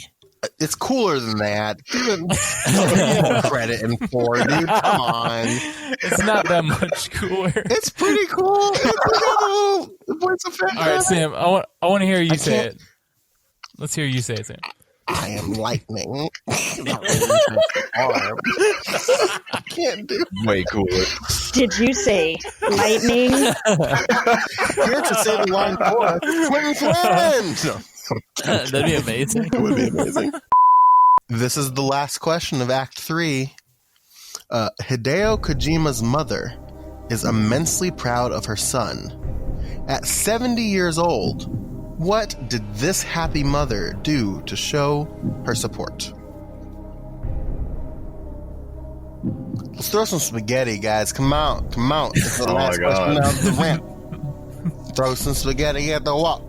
Why would you do that? That's a bad idea. And it's a waste of spaghetti. I mean, spaghetti's delicious. Why would you throw it at a wall? It's dirty. It's dirty. It's dirty. It's dirty. It's dirty. Cold Duncan. I don't know. Got a Meryl Silverberg style foxhound tattoo. That'd be badass. Did that not. Spaghetti fell off That the would wall. be awesome. That spaghetti. There was that spaghetti. Is I don't know. What does it mean if it sticks? Does that mean it's ready? I think Yeah, so. if spaghetti sticks to the wall, it means it's ready. That spaghetti was not ready. Cole Tori, what do you got? I don't know. Did she make a video of some sort? Nah. Also not ready spaghetti. Mike. Jeez. She bought him a cake. I like that answer. I hope it's true. That might be true, actually. I want. That's not true. I mean, I'm sure she probably did buy him a cake at some point in his life, but that is not true for this particular question. I want to see y'all buzzing again and try again because I think you can do it. One more again. Okay. Do you guys think we can do it? Do you guys think that somebody pulled their car over to the side of the road and just started screaming at this point? Screaming? Yeah, maybe. Tori, what do you got? I don't know. Did she play the games? Shoot. Ding ding! I'm gonna let that happen. She played through Metal Gear Solid 3 Snake What? Eater. The best Bonus, one. though. We got a bonus. But there is a bonus. Everybody gets a chance at this bonus. How long did it take her to beat Metal Gear Solid 3 Snake Eater? Ooh, that was close. Ooh. No, go Synced with from Mike. across the time zones. Mike. Total shot in the dark. 26 hours. No. Oh my god. Tori. I'm gonna guess like 3 months. No. Cole. All right, I'm gonna go in the middle and say 45 hours. That is not the middle. She said 3 months. that is technically the middle. The middle would be like 1 month. Like, what are you doing? No, it's not that. That's all I'm doing. No, that is not the answer. Oh man. Wow. Golly. What a fucking show. What a show. I forgot about the fucking spaghetti song. That was so good. He just kept on. I feel like Lily, I feel like you've made enough songs over the years that like we could put a We little could probably album put out together. a Metal Gear Mondays album, I think. Yeah, with, absolutely. Yeah, with the improv songs that I've done over the years. Yeah, if you want the Metal Gear Mondays album, you let us know. You let us know. That could be a tier on Patreon. Alessio, we were talking before you came back about the fact that I forgot about the spaghetti song that I did in the middle of that one, where I was waiting for them to answer the question about Hideo's mom. I don't remember that even a little bit. That's crazy. Anyway, yeah, I feel like that episode went off the rails. It did. It was I do love how like the first half of it is just Isaac doing his best. The best Regis. The best Regis. Johnny! Didn't we straight up have like 6 people on that show at once? Oh, like, man. It was in pure chaos. Chaos, talking over each other, trying our fucking best. Also, we used the fuck out of the Who Wants to Be a Millionaire music. Oh, man. Like, not just on that episode, just on any time that Isaac was fumbling and was like having a hard time, it was just the fucking do do do do do do. Just like I just love like the clip is like, should I emphasize the right answer? Unless you're just going, please don't. Actually, please. Oh, jeez. All right. Since the wildfire that is my daughter is still burning loudly, let's keep on trucking. Baby jail. Yeah, she's in baby jail. But we do movies sometimes. And this is a pretty prime example of a great moment in our movie seasons. We covered the Terminator movies, the first 2, and this was us talking about the first Terminator. Probably low key. The best scene in the first Terminator movie. Yeah, we talked about both Terminator movies, From Russia with Love, both Escape From movies. Yeah, New York and LA. I think the Revengeance crew did The Thing, which is unfortunate because I wanted to do The Thing, and it's wonderful. And then didn't you guys, Lily, do Blade Runner? We did, yeah. Yeah. We did Blade Runner. But yeah, just a lot of movies that inspired Kojima. The first time I ever watched Blade Runner in my life was when doing the show. Yeah. Did you like it? It was great. Yeah, I loved it. It's a great film. All right, let's do it. Here we go. But yeah, so Arnie is back at Sarah Connor's. Ginger is getting a late night snack with her headphones still on. Because she's like, if there's only 3 things that I love in this world, it's listening to music, a fucking thick-ass triple-decker sandwich, and letting Matt bone me while I close my eyes. In that order. So anyway, she's fixing herself a drink. Pugsley scares her and me. Matt fights a robot. And then Ginger can't stop listening to music and gets fucking owned. Matt got thrown around like a rag doll, y'all. Matt got really did. I love that the reason why she realizes that something is wrong is because she sees him get thrown through a fucking wall. Yeah. Arnie straight, like, Matt's got to be dead from just that throw because they're not in a trailer. They're in a fucking apartment. They're in an apartment. Yeah, Like, there he is, went through, and like that was like 80s. There was fucking asbestos in there and shit. Yeah, Matt took a couple pipes out with him. Yeah, like Matt's dead. Matt's gone. What if Matt showed back in Terminator 2?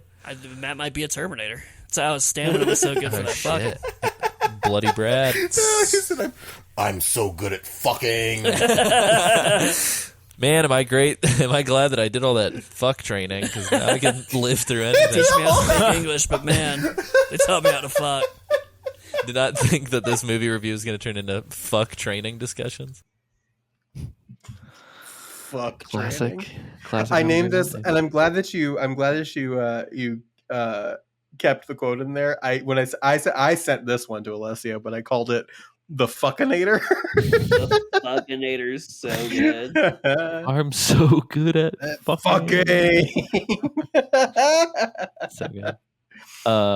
James, do you want to read this next letter? I will tee up the clip itself because Jess does not state the clips. Jess gave us a handful of clips, and all but one were ones that we played earlier. And so we're going to have Jess's letter, but then we're going to parlay that into a section from one of our, I mean, quite literally like top 5 most listened to episodes, which is insane. Metal That's Rear so funny. Solid, the Phantom Bean, The Phantom the porn Which- episode. Yeah, which we at the time was episode 50.5. Why did we do that? We had so many like unnumbered episodes, Outer Ops, Special Ops, Oh, a yeah, weird Outer half Ops. episode. Like Yeah. I just That's yeah. why all of the I don't know if we've actually talked about this on the podcast, so that's why all the episodes like have changed numbers so much. Josh, one of the clip that Josh Wiley sent to us, he's like, I swear to God, it was episode 64. I was like, it's 70 something now, because we numbered like all of those like interstitials and outer ops and extra ops and all this Yeah, stuff. we So just all have- numbered them normal. But anyway, yeah, so he doesn't mention that episode, but he did like bulleted list, just do some random stuff.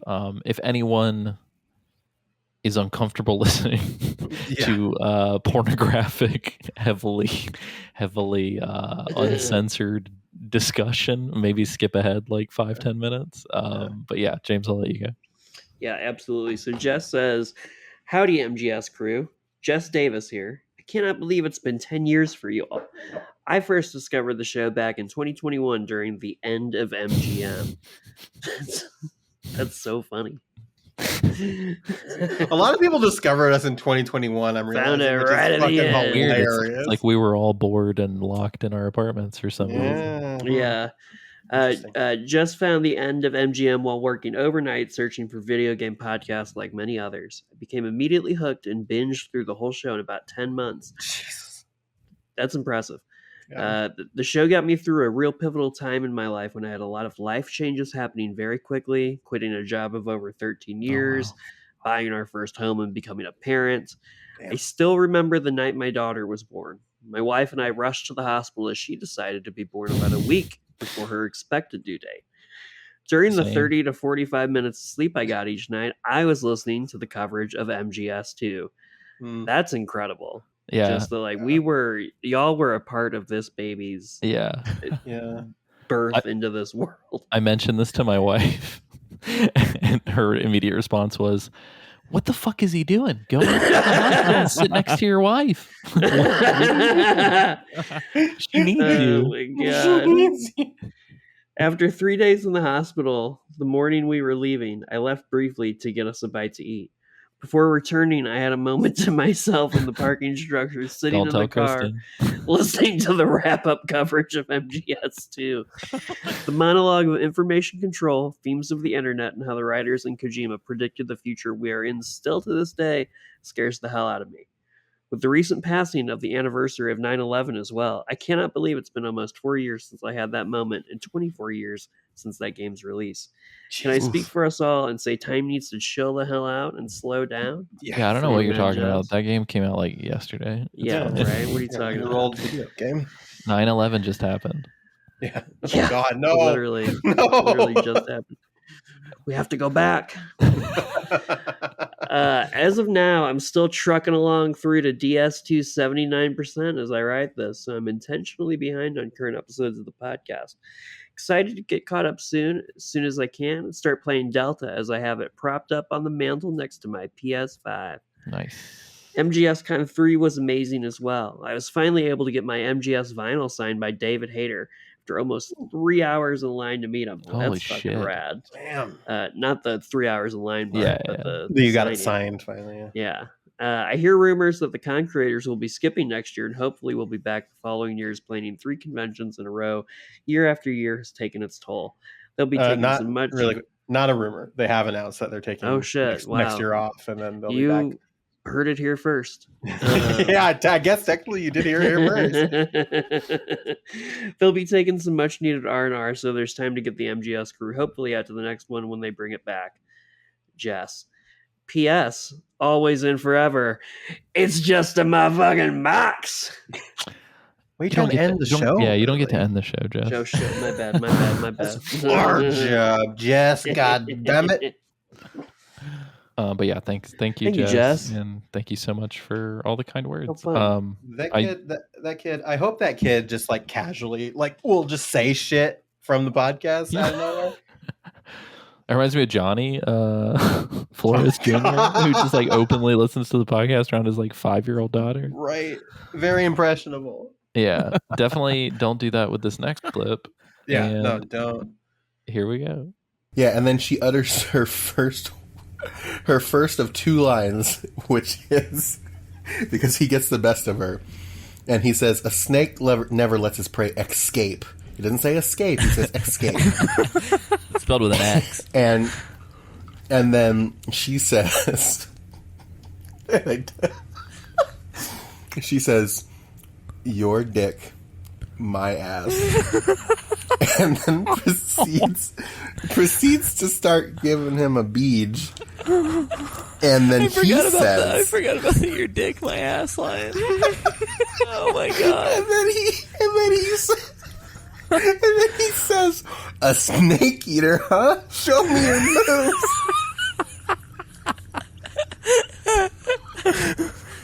Like, what the fuck is going on? And then she begins to show him her moves. Oh god. And like, I was worried about her. Like, she was getting really all in on it, and I was afraid she was gonna vomit. Oh no. Like, it just sounded like that. Did it not sound like she was gonna vomit? Yeah, it just kind of sounds like porn blowjobs where it's just real throaty. Gross. Makes you like not want to blowjob ever. Yeah, so I will say this was the one moment where I was like, guys, you did good source material usage. What a time. What a time. Listen, I watched that shit. You gotta talk about uncomfortable. I watched that shit on a downswing at work at the mattress firm. All there right. you go. Oh yeah, the mattress firm. That's the place to watch it. Yep, that's the place to watch it. Were you on the bed? Maybe. No, I was behind the desk. I have a question really quick for Isaac. We're far enough away from this where it's okay to reveal. Did you actually watch any of this porno, or? I did. I had to research. Of course I did. Of course. Yeah, why would you not? I wrote notes and time-coded notes. Mm-hmm. Time-coded. Why are these notes sticky? They're covered sticky. Notes escaped. Sticky. Sorry. Well, this next one is actually from Isaac's mouth and is semi-sexual. So what a perfect roll in. Let's fumble with Isaac one more time. We fumbling. Hit him with it. Fumbling in the dark with Isaac Lim. Isaac, what did we do last week? Last week, I had a really relaxing Saturday. What did we do the weekend before that? Why you always gotta be so fucking sassy? Alessio, my memory only goes back 1 week. Wow. That's intense. It's a configuration I have. I can change it. It's a raid disease. It's a raid. I'm not naturally like this. It's a disease. Condition. Yeah, Isaac, what happened on the first half of Metal Gear Solid Peace Walker? All right, so let me walk you through what is known as the Peace Walker. Let's go on a peace walk. Come with me to this peace walk. Where your name is Snake. Okay. All right. Great. Bear with me now. I'm here. Bear with me now. And there's big nukes all over the place, but Big you don't nukes. You don't know. Big nukes all over.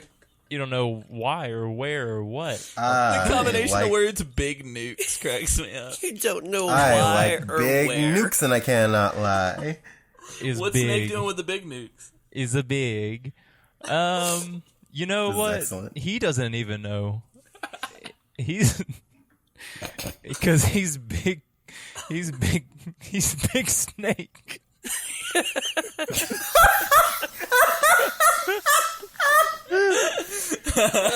Big Snake and the Big Nukes. Big boy. My favorite band. Anyway, so your mission is to figure out, if you can,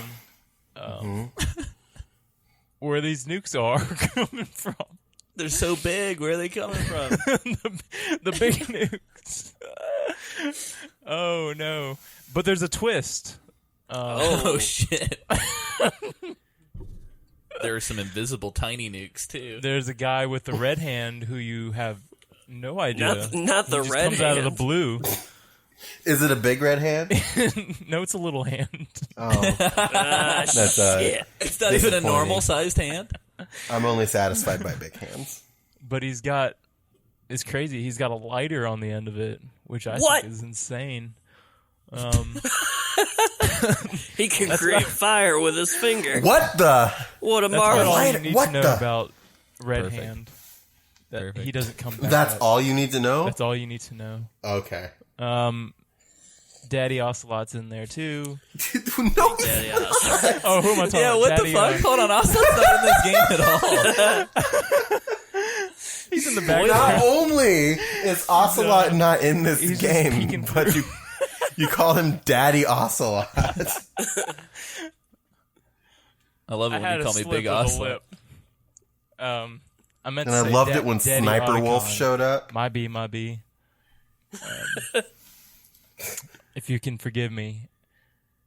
You're forgiven. but Did you just call him Otacon? Daddy Otacon has no legs. Oh, gotcha. And he has Daddy Otacon. He has this contraption. Hold on. For the record, he does have legs. He just can't They use just them. don't work. He has no legs. How He come has took his zero legs? I'll tell you who took his legs. A lady.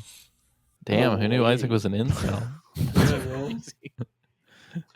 That was the first time I think like the phenomenon of me listening to that while also being in this call, and I was like, is this happening in my headphones? Yeah. In the call or in the clip? That was very weird for me.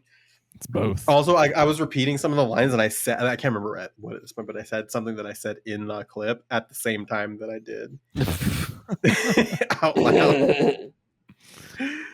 Woo! Oh man. I'm gonna Now be I- real with you guys. Other than checking my Steam play count earlier in order to bite my thumb at the asshole who says we play 20 minutes of games and read Wikipedia, I literally have zero memory of playing Lords of Shadow. It was such a fever dream, man. But what a fun! We've got 2 clips. I don't know if you're gonna play them like in succession or if you're gonna. Yeah, I can. Okay. It just makes sense to do. But these are both from part 3. But it's just like I don't remember saying any of this stuff. But goddamn, was it funny? God, what a funny video game! Holy shit! Yeah. Also, it's Patrick Stewart, right? Who does one of the voices? Yep. Yeah. Patrick Stewart was Ziggy. Yeah. All Z Man. That's crazy. We were all 4 on those, right? No, I don't think James was on Yeah, I don't think I was on this one. I certainly okay. didn't play this game. Oh, okay, right. I certainly didn't play this game. I don't think I've ever played a Castlevania. Which is Ooh, kind of crazy. Some of those are worth it. I've heard, yeah. All right, let's dive in. And the cool thing is, if you have light magic turned on and you use the fairies, they actually heal you when they explode as well. Mm-hmm. And a really quick note on the fairies.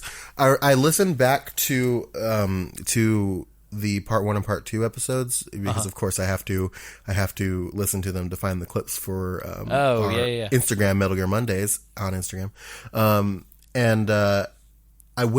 I remember you mentioned that the fairies were just like these weird bare-chested fairies. Like they're not naked. I went back to the level where you have like Pan's, where you meet Pan for the first time to pick up a life rune. And they're straight up naked. Oh, that's weird. Oh, there's like Virgin and everything in there. No, I don't think there's Virgin. We got Jine. Virgin. We should. No, okay. If there ain't Jine, it don't shine, baby. Hold on, let me turn my mix all the way to wet real quick. 1 second. Oh, gross. Oh, gross. Why would you say something like that? That's disgusting. Virgin? I've never heard somebody say... I've heard vagine before. I've never heard virgin before. Virgin? It's actually Fergine. That's ew. Well, it's making a comeback. It's not just for the 80s anymore. Oh, no. Ladies can do whatever they want with their virgins. Oh, yeah. We support the fur here at Metal Gear Monday. Jesus Christ. Do we ever talk about the games on this show? Right. No, God, I hate when it's about something that is not the game. I like it better when it is about the game and not when it is not about the game. Well, I'm jerked, circed, and ready to work, so let's play this next one. Well, this one is about the game. True. Quick question. The load dialogue. So Coach Z is clearly still watching us. Oh, yeah. Where is he? Zippo here expresses concern over the fact that Gabe is very small. And he essentially... He's like, they shrink my boy. What do I do? Yeah, they shrink my boy. That is no longer a good-looking boy. I do not want to keep this. Yeah, this is the opposite. We're in Bones Forest. This is the opposite of Cialis. You're making my boy tiny. I don't want you to... This is my boy. Now he's a shrink-a-dink. What are you doing, Baba Yaga? Oops, Why? Baba, you shrunk my boy. You left him in the washing machine too long. You put him, honey, I shrunk my boy. Oh, no. What are you doing, Baba Yaga? Yaga, He's you so shrunk upset. my boy. He's so... My boy! You become like the if you've seen Tim and Eric, when there's a Tim and Eric sketch where two men accidentally run into each other's cars on the street, and in order to determine I don't know who the fuck's going to pay for the damages, the two men both pull tiny men out of their pockets and they throw the men on the ground, and the two tiny men have a dance off. It's a lot like that. That's what's happening here. My very talented, beautiful boy. I wish that you would have been trapped this small for the rest of the game. That would have made it as like a fucking borrower's situation. Yeah, I wish that Gabriel's voice got real tiny too, where he's like, Marie! I have to save Marie! Zippo is so upset about his boy being so small that he vows to kill Baba once Gabe has become full-size boy again. He got pretty upset about that. Well, I mean, like, why you got to kill Baba? Well, he also does mention that this whole King and the Angels thing is very disturbing to him. That's true. But he's mostly concerned about his boy being so small. I thought it was funny because after the music box level, you're done. Blah blah blah. Zucchini. The next one, Zucchini goes back and says, "Baba let him pass, whatever. But I went back and I destroyed her." Whoa! Yeah. He killed her. He kills her. Yeah, he kills her. What the fuck? How are you gonna do that off screen? Yeah. I thought I was like, why? Show me. Show me. Yeah. The show me state. So the whole conceit there too is that you're playing as Gabriel Belmont in this game, and you're being like followed. Yeah, Del Monte. That's right. It was the Del Monte plan. That's right. God, those are skits for those. But you're being followed by a character played by Patrick Stewart, whose actual name is Zobek, but we couldn't remember his name ever, and so anytime we brought him up, we just came up with a different word that started with Z to name him. So that was fun. I fucking loved that. Again, I don't remember any of saying or doing any of it, but I did love that. I do love listening back to those episodes. Those are my comfort episodes, I think. Nice. Yeah, I need to go back and listen to them. I think ahead of the MGS2 season, I might listen to our original and just see if there were any holes that we should shore up and stuff. Yeah. This next one's pretty funny. I'm gonna be more convincing. Why don't you? This next one's good. I guess we just have like 3 rapid fire kind of back to backs, and I'm just trying to think of how to tee these up individually. Well, this is our last So I think this is our last just in episode clip. The one after that is us talking about promos, so we could use that as our promo section. I think it's old links that we talk about though. Well, yeah, but then we can give them the actual links when the clip's over. Yeah, that's true. That's true. Yeah.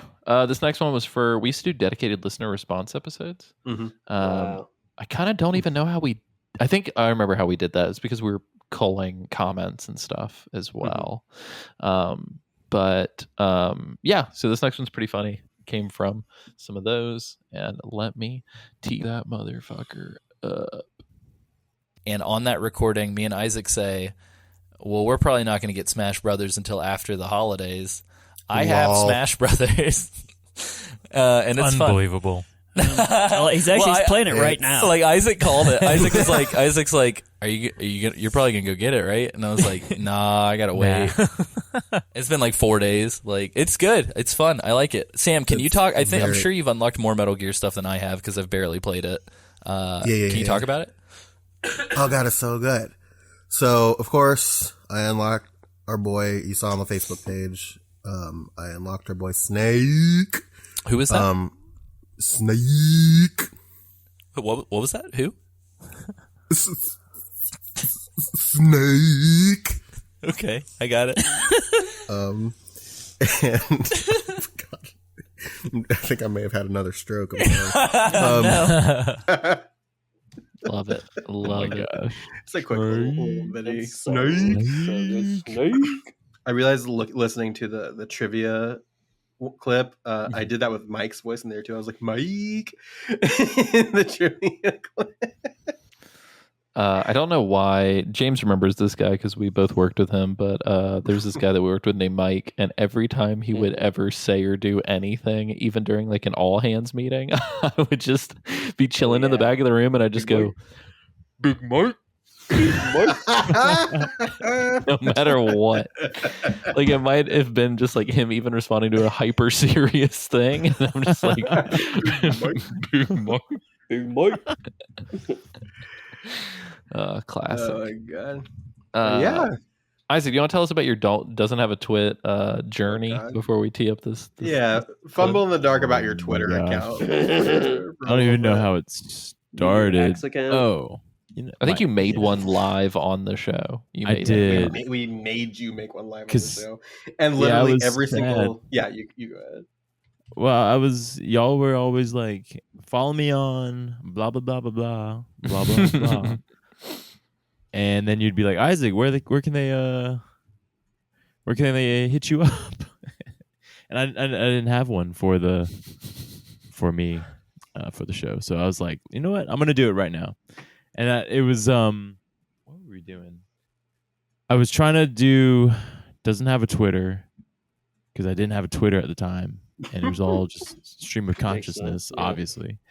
But because of Twitter's strange obsession with character limits, they also limited the number of characters for your username, and it just cut off at twit. I said, good enough. Good enough. That's the way it happened. And every single post on that Twitter account, except for one, was done on the podcast. That's true. Under duress.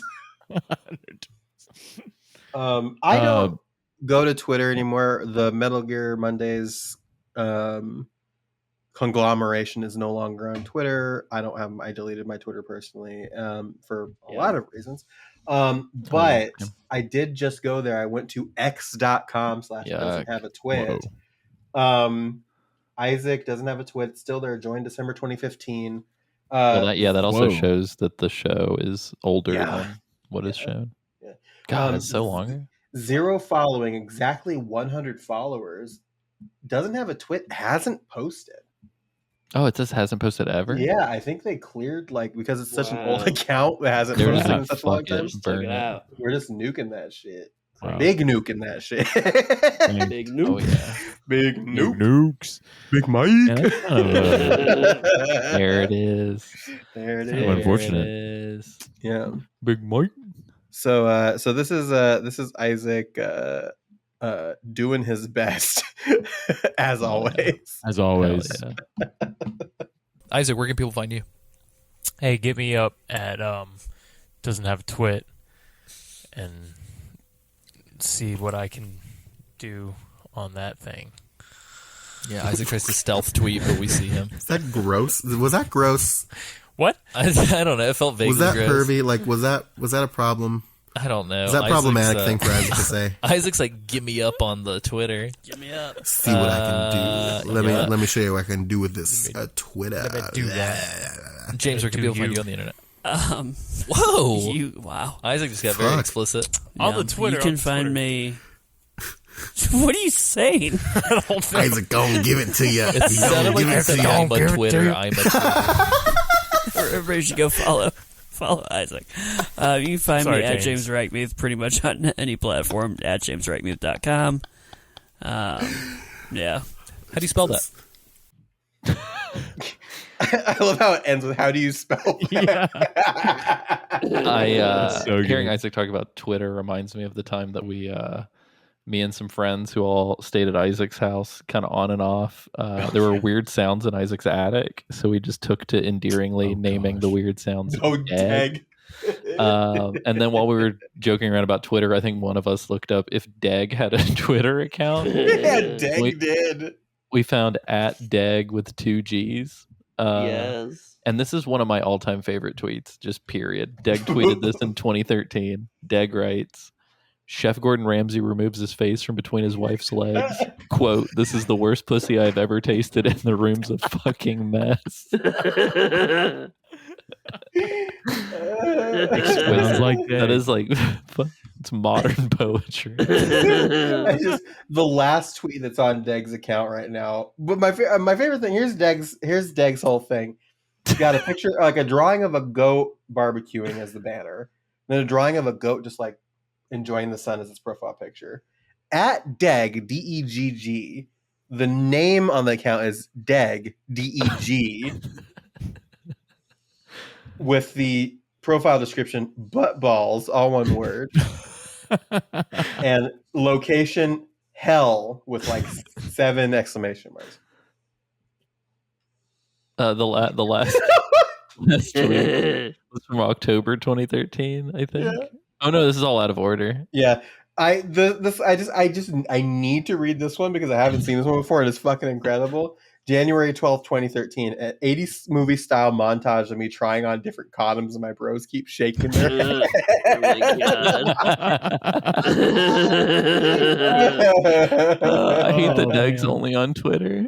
It's so good. I give it a thumbs up and my buddy starts the trash compactor. It folds me in half and I can finally suck my own dick for a few seconds before it dies. Another tweet that just says my password for the McDonald's app is burgers69. Oh, dude. Tag fucking owns. Oh my god. Big porn fan back in the 90s, but haven't watched in a while. In parentheses, family, career, etc. Any scenes I should check out? Oh my god. I do not encourage you to be on Twitter, but I do encourage you to look up Dag. I wish I had an account. Hold on. Specifically for one reason. Oh god. Because Dag had the greatest fucking tweet. Let me see. He goes, "Love the time off work. I finally have a chance to work on my movie script." And then posts a picture of a screenplay, but I can't see it because I don't have an account. So I'll just I will vaguely remember it to you.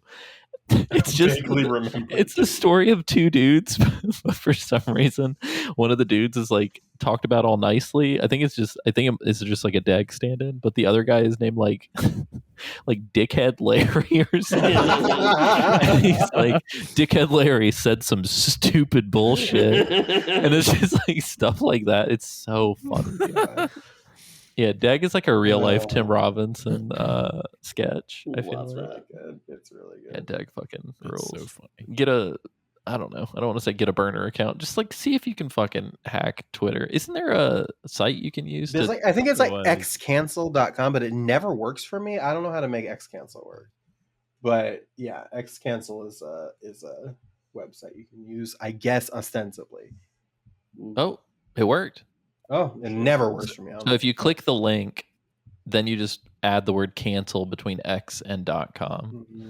Anyway, here, I want to read this. Also, it's written in fucking Notepad on Windows 98. Hell yeah. Interior beach house. Barnacle Jim, now wearing the outfit from the slanty mirror picture, sitting with his face being very long, waiting. The door opens and Deg enters. Deg, I'm home.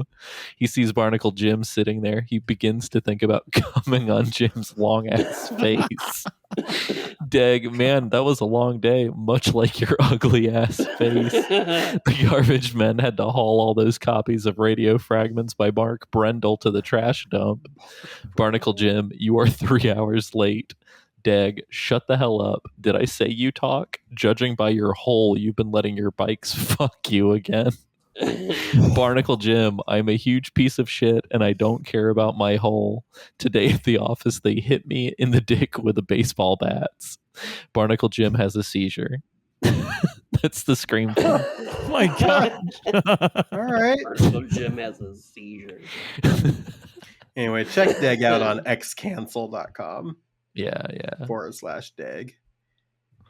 And you can check us out on the internet as well. Like I said, patreon.com/Metal Gear Mondays, also metalgearmondays.com. We're also on Linktree. That's where you can find the links to the database that Dragonhide, Mr. Matt made for us. It's a link to all of our social media accounts, everything. You can go to linktree.com/Metal Gear Mondays. Yeah, check us out. Alessio, we'll start with you. Yo. Where they got you I at? actually have some fun updates. Is it did you fix the website? Did you do the website? AlessioSummerfield.com? All the other stuff, everything's ready to go. And no, all the other shit is ready. If you go to youtube.com/@Alessio made that. Right now you can find the entirety of the Dev Diary documentary series. It's real you can good. find 4 deleted scenes, which are really good. You can find 2 developer spotlights that didn't make it into the series. And I am slowly every single day uploading something. Mm-hmm. So if you're interested in my film work, I'm going to be uploading some trailers, some short films, some music videos, but I am timing it. I'm doing 1 a day so that the algorithm thinks that I am a good boy and more people should see it. I logged into the Metal Gear Mondays YouTube account, and this was not you that posted this, but I saw one of our suggestions was that music video that James was in, where he was that sweaty business guy or the sweaty game show host. I can't remember, but anyway, just reminding us of things that were put on YouTube that feature us, I guess. That one's so good. Yeah, no, I'm excited. I actually think that was uploaded by the band. I might actually end up double. But fucking it's ours. Yeah, fuck it. Also, I'm on Bandcamp. Shit. And so if you go to alessiosummerfield.bandcamp.com, I'm slowly going to be uploading everything there because I found out you can actually have multiple artists use the same page. So, and Isaac, you might appreciate this. You can download all 3 of the Deadweight EPs. Deadweight and Hydra, which is what we did with our friend John. Pleasant Sounds from the Boys Next Door, which is our collaboration EP with Brandon Goebel. And then Deadweight is Dead, which is the last EP we ever put out. But those are all 3 up there. And then the Father of Curiosity original score, which was done by me and Cameron Hill, is also up. I forgot that you were American Girl reporter. Oh yeah, for a hot minute. Yeah. Stole it from an old Superman cartoon. So in this Pleasant Sounds from the Boys Next Door, which one of you is in the boxers? Wearing the Vincent boxers from Catherine. Yeah, of course. Yeah, that's you. And I just realized they were Vincent. Yeah, of course. Yeah. Our friend, it's unfortunate this is his name. Our friend Nick Fuentes did rough. He did the original EP artwork. He's a tattoo artist in Auburn, and it's really cool looking. Cool. But anyway, yeah. So they are pay what you want, so you can actually just download them for free if you want. And there are little write-ups for like what the songs are and little write-ups for the stories behind the EPs and stuff. But that's sick. I am putting together, there's going to be a new album that is called, I think it's like the Forever an Astronaut era or something, but it's going to be like 30 songs that I made. Some are collaborated with Cameron, some are collaborated with other people, but they're pretty much all the music I made while I was in St. Louis. Of varying quality. Some of them are, I would say, pretty good, and then others of them are like demos and like super not finished. But and then I'm also probably going to start working on some new music, so you guys should check that out. But anyway, so I had to make all these separate things because then the website is going to combine all of them. And so yeah, we are one step closer to AlessiaSummerfield.com becoming real. Wow. I sure would love to see it one day. Yeah, one day. Speaking of music, James, that's right. Where can people find you? SoundCloud.com/DJ Rat King. Check it out. Yeah. I'm trying to gear up for a more regular posting schedule. My MacBook shit the bed, so I'm saving up to purchase a new one right now, but not a new one. Facebook Marketplace is going to be where it comes from. New to you. It's going to be new to me. Yeah, exactly. But more music coming soon. Hey, DJ Rat King. Nice. I also actually just changed the URL for that Bandcamp just to make it easy to remember. It is Alessio made that Bandcamp, just like everything else. Cool. Isaac, can people find you anymore? Isaac's like, don't find me. If you need to find me, don't. I'll be rock climbing. You can find me at the top of Mount Kilimanjaro. You can find me on Pinterest. Oh shit! Find you see all of my Pinterest. Boards. Yeah, love that. No, I guess if we're not on X anymore, X, Isaac on X, the everything app. Get him up. No, I mean if you wanna talk to me, then hit one of these fellas up and get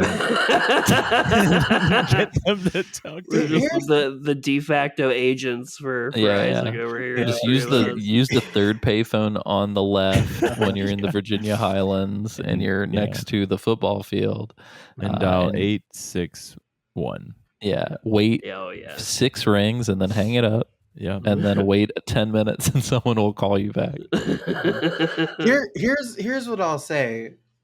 If you want to find Isaac, start in Alaska and kind of work your way south and then east, right? And just every state, just go to all the rock climbing gyms in each state. And then eventually, if you're really lucky and you wish really hard, you will find Isaac. Yeah. That sounds about right. Yeah, that sounds about right. Second rock climbing gym to the right and straight on until morning. That's right. And you can find me online. All of my links are on Linktree, linktree.com/Liliana Dawn. That's where you can buy my my books. Also, the link to the GoFundMe is still up.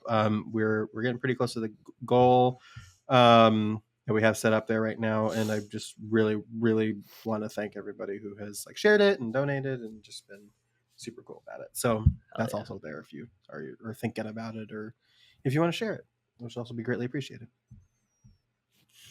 Dope. And yeah, I mean, that's it. We did it. We made it to the end of this episode. Lots of really great moments. We made it 10 years. No one dies in 10 years. We made it. Statistically speaking. We're going to see y'all. Oh no, I don't want to hear the stats. Just knocking on some wood there. Look, if I'm not here in 10 years, you put an AI Jimmy Stinger on the podcast. Train an AI. A learning model. You wouldn't download a James, would you? Yeah, you're goddamn right I would. Goddamn right I would. So the sign off that we've been doing literally for the last, we tried to do a weird Death Stranding themed one for that season, the Kiefer Sutherland season, according to Tony. But for the most part, our outro has been the same thing, and part of the charm of that is that we never know how to do it ever, even a little bit.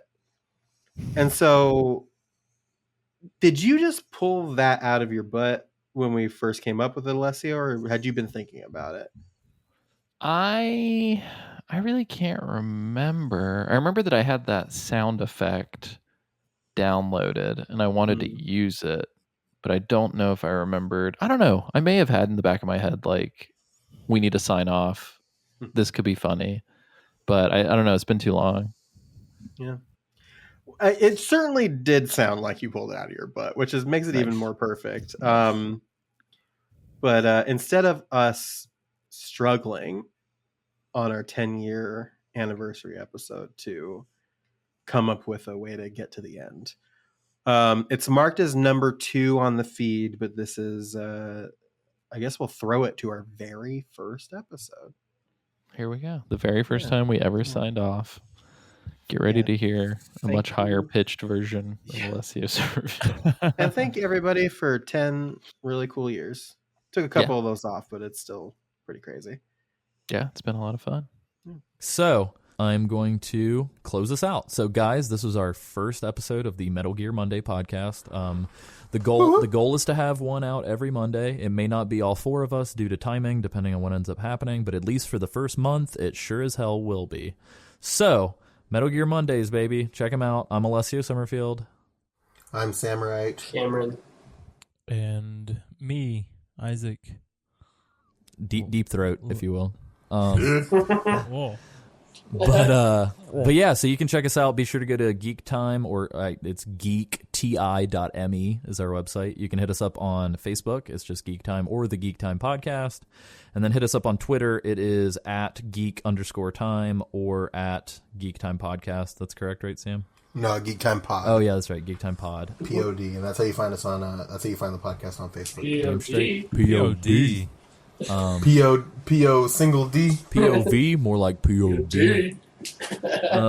But yeah, so just rate, like us, and whatever the fuck you do on iTunes, and yeah, so it'll be rad. No matter what I do on iTunes, I don't rate, like, or subscribe to shit. Shit, dog. Well, we need those reviews because Why? I haven't checked it in a while, but it actually raises you up on the search, so it raises us up so we can stand on mountains. Okay, yeah. I've noticed in, like, Watch Out for Fireballs, they pretty much dropped all their, like, hey guys, please like this or donate to this, and, like, the only thing that they fucking mention is go like us on iTunes and write a review. Like, that's the one defining thing that a podcast can have. Yeah, it's weird the way that iTunes will, like, hide your shit if no one comments on it. That's crazy. Yeah. But yeah, so yeah, that's it, guys. And I'm going to come up with a quick catchphrase, and I'm going to say it now, and we'll probably say it at the end of every episode. I think the catchphrase should be, it's just a box. I think that's lame. What do you guys... Somebody give me a catchphrase. You gotta say it with, like, oomph. Thank you, like, it'd be like, thank you guys for joining us for Metal Gear Mondays, and remember, it's just a box. Oh, yeah, that's good. Okay. There you go. Just use Sans. Don't do it. Just use that. Like, use him explaining it. Okay. Walking you through how it was invented. I'm going to end the episode right here. Just a box.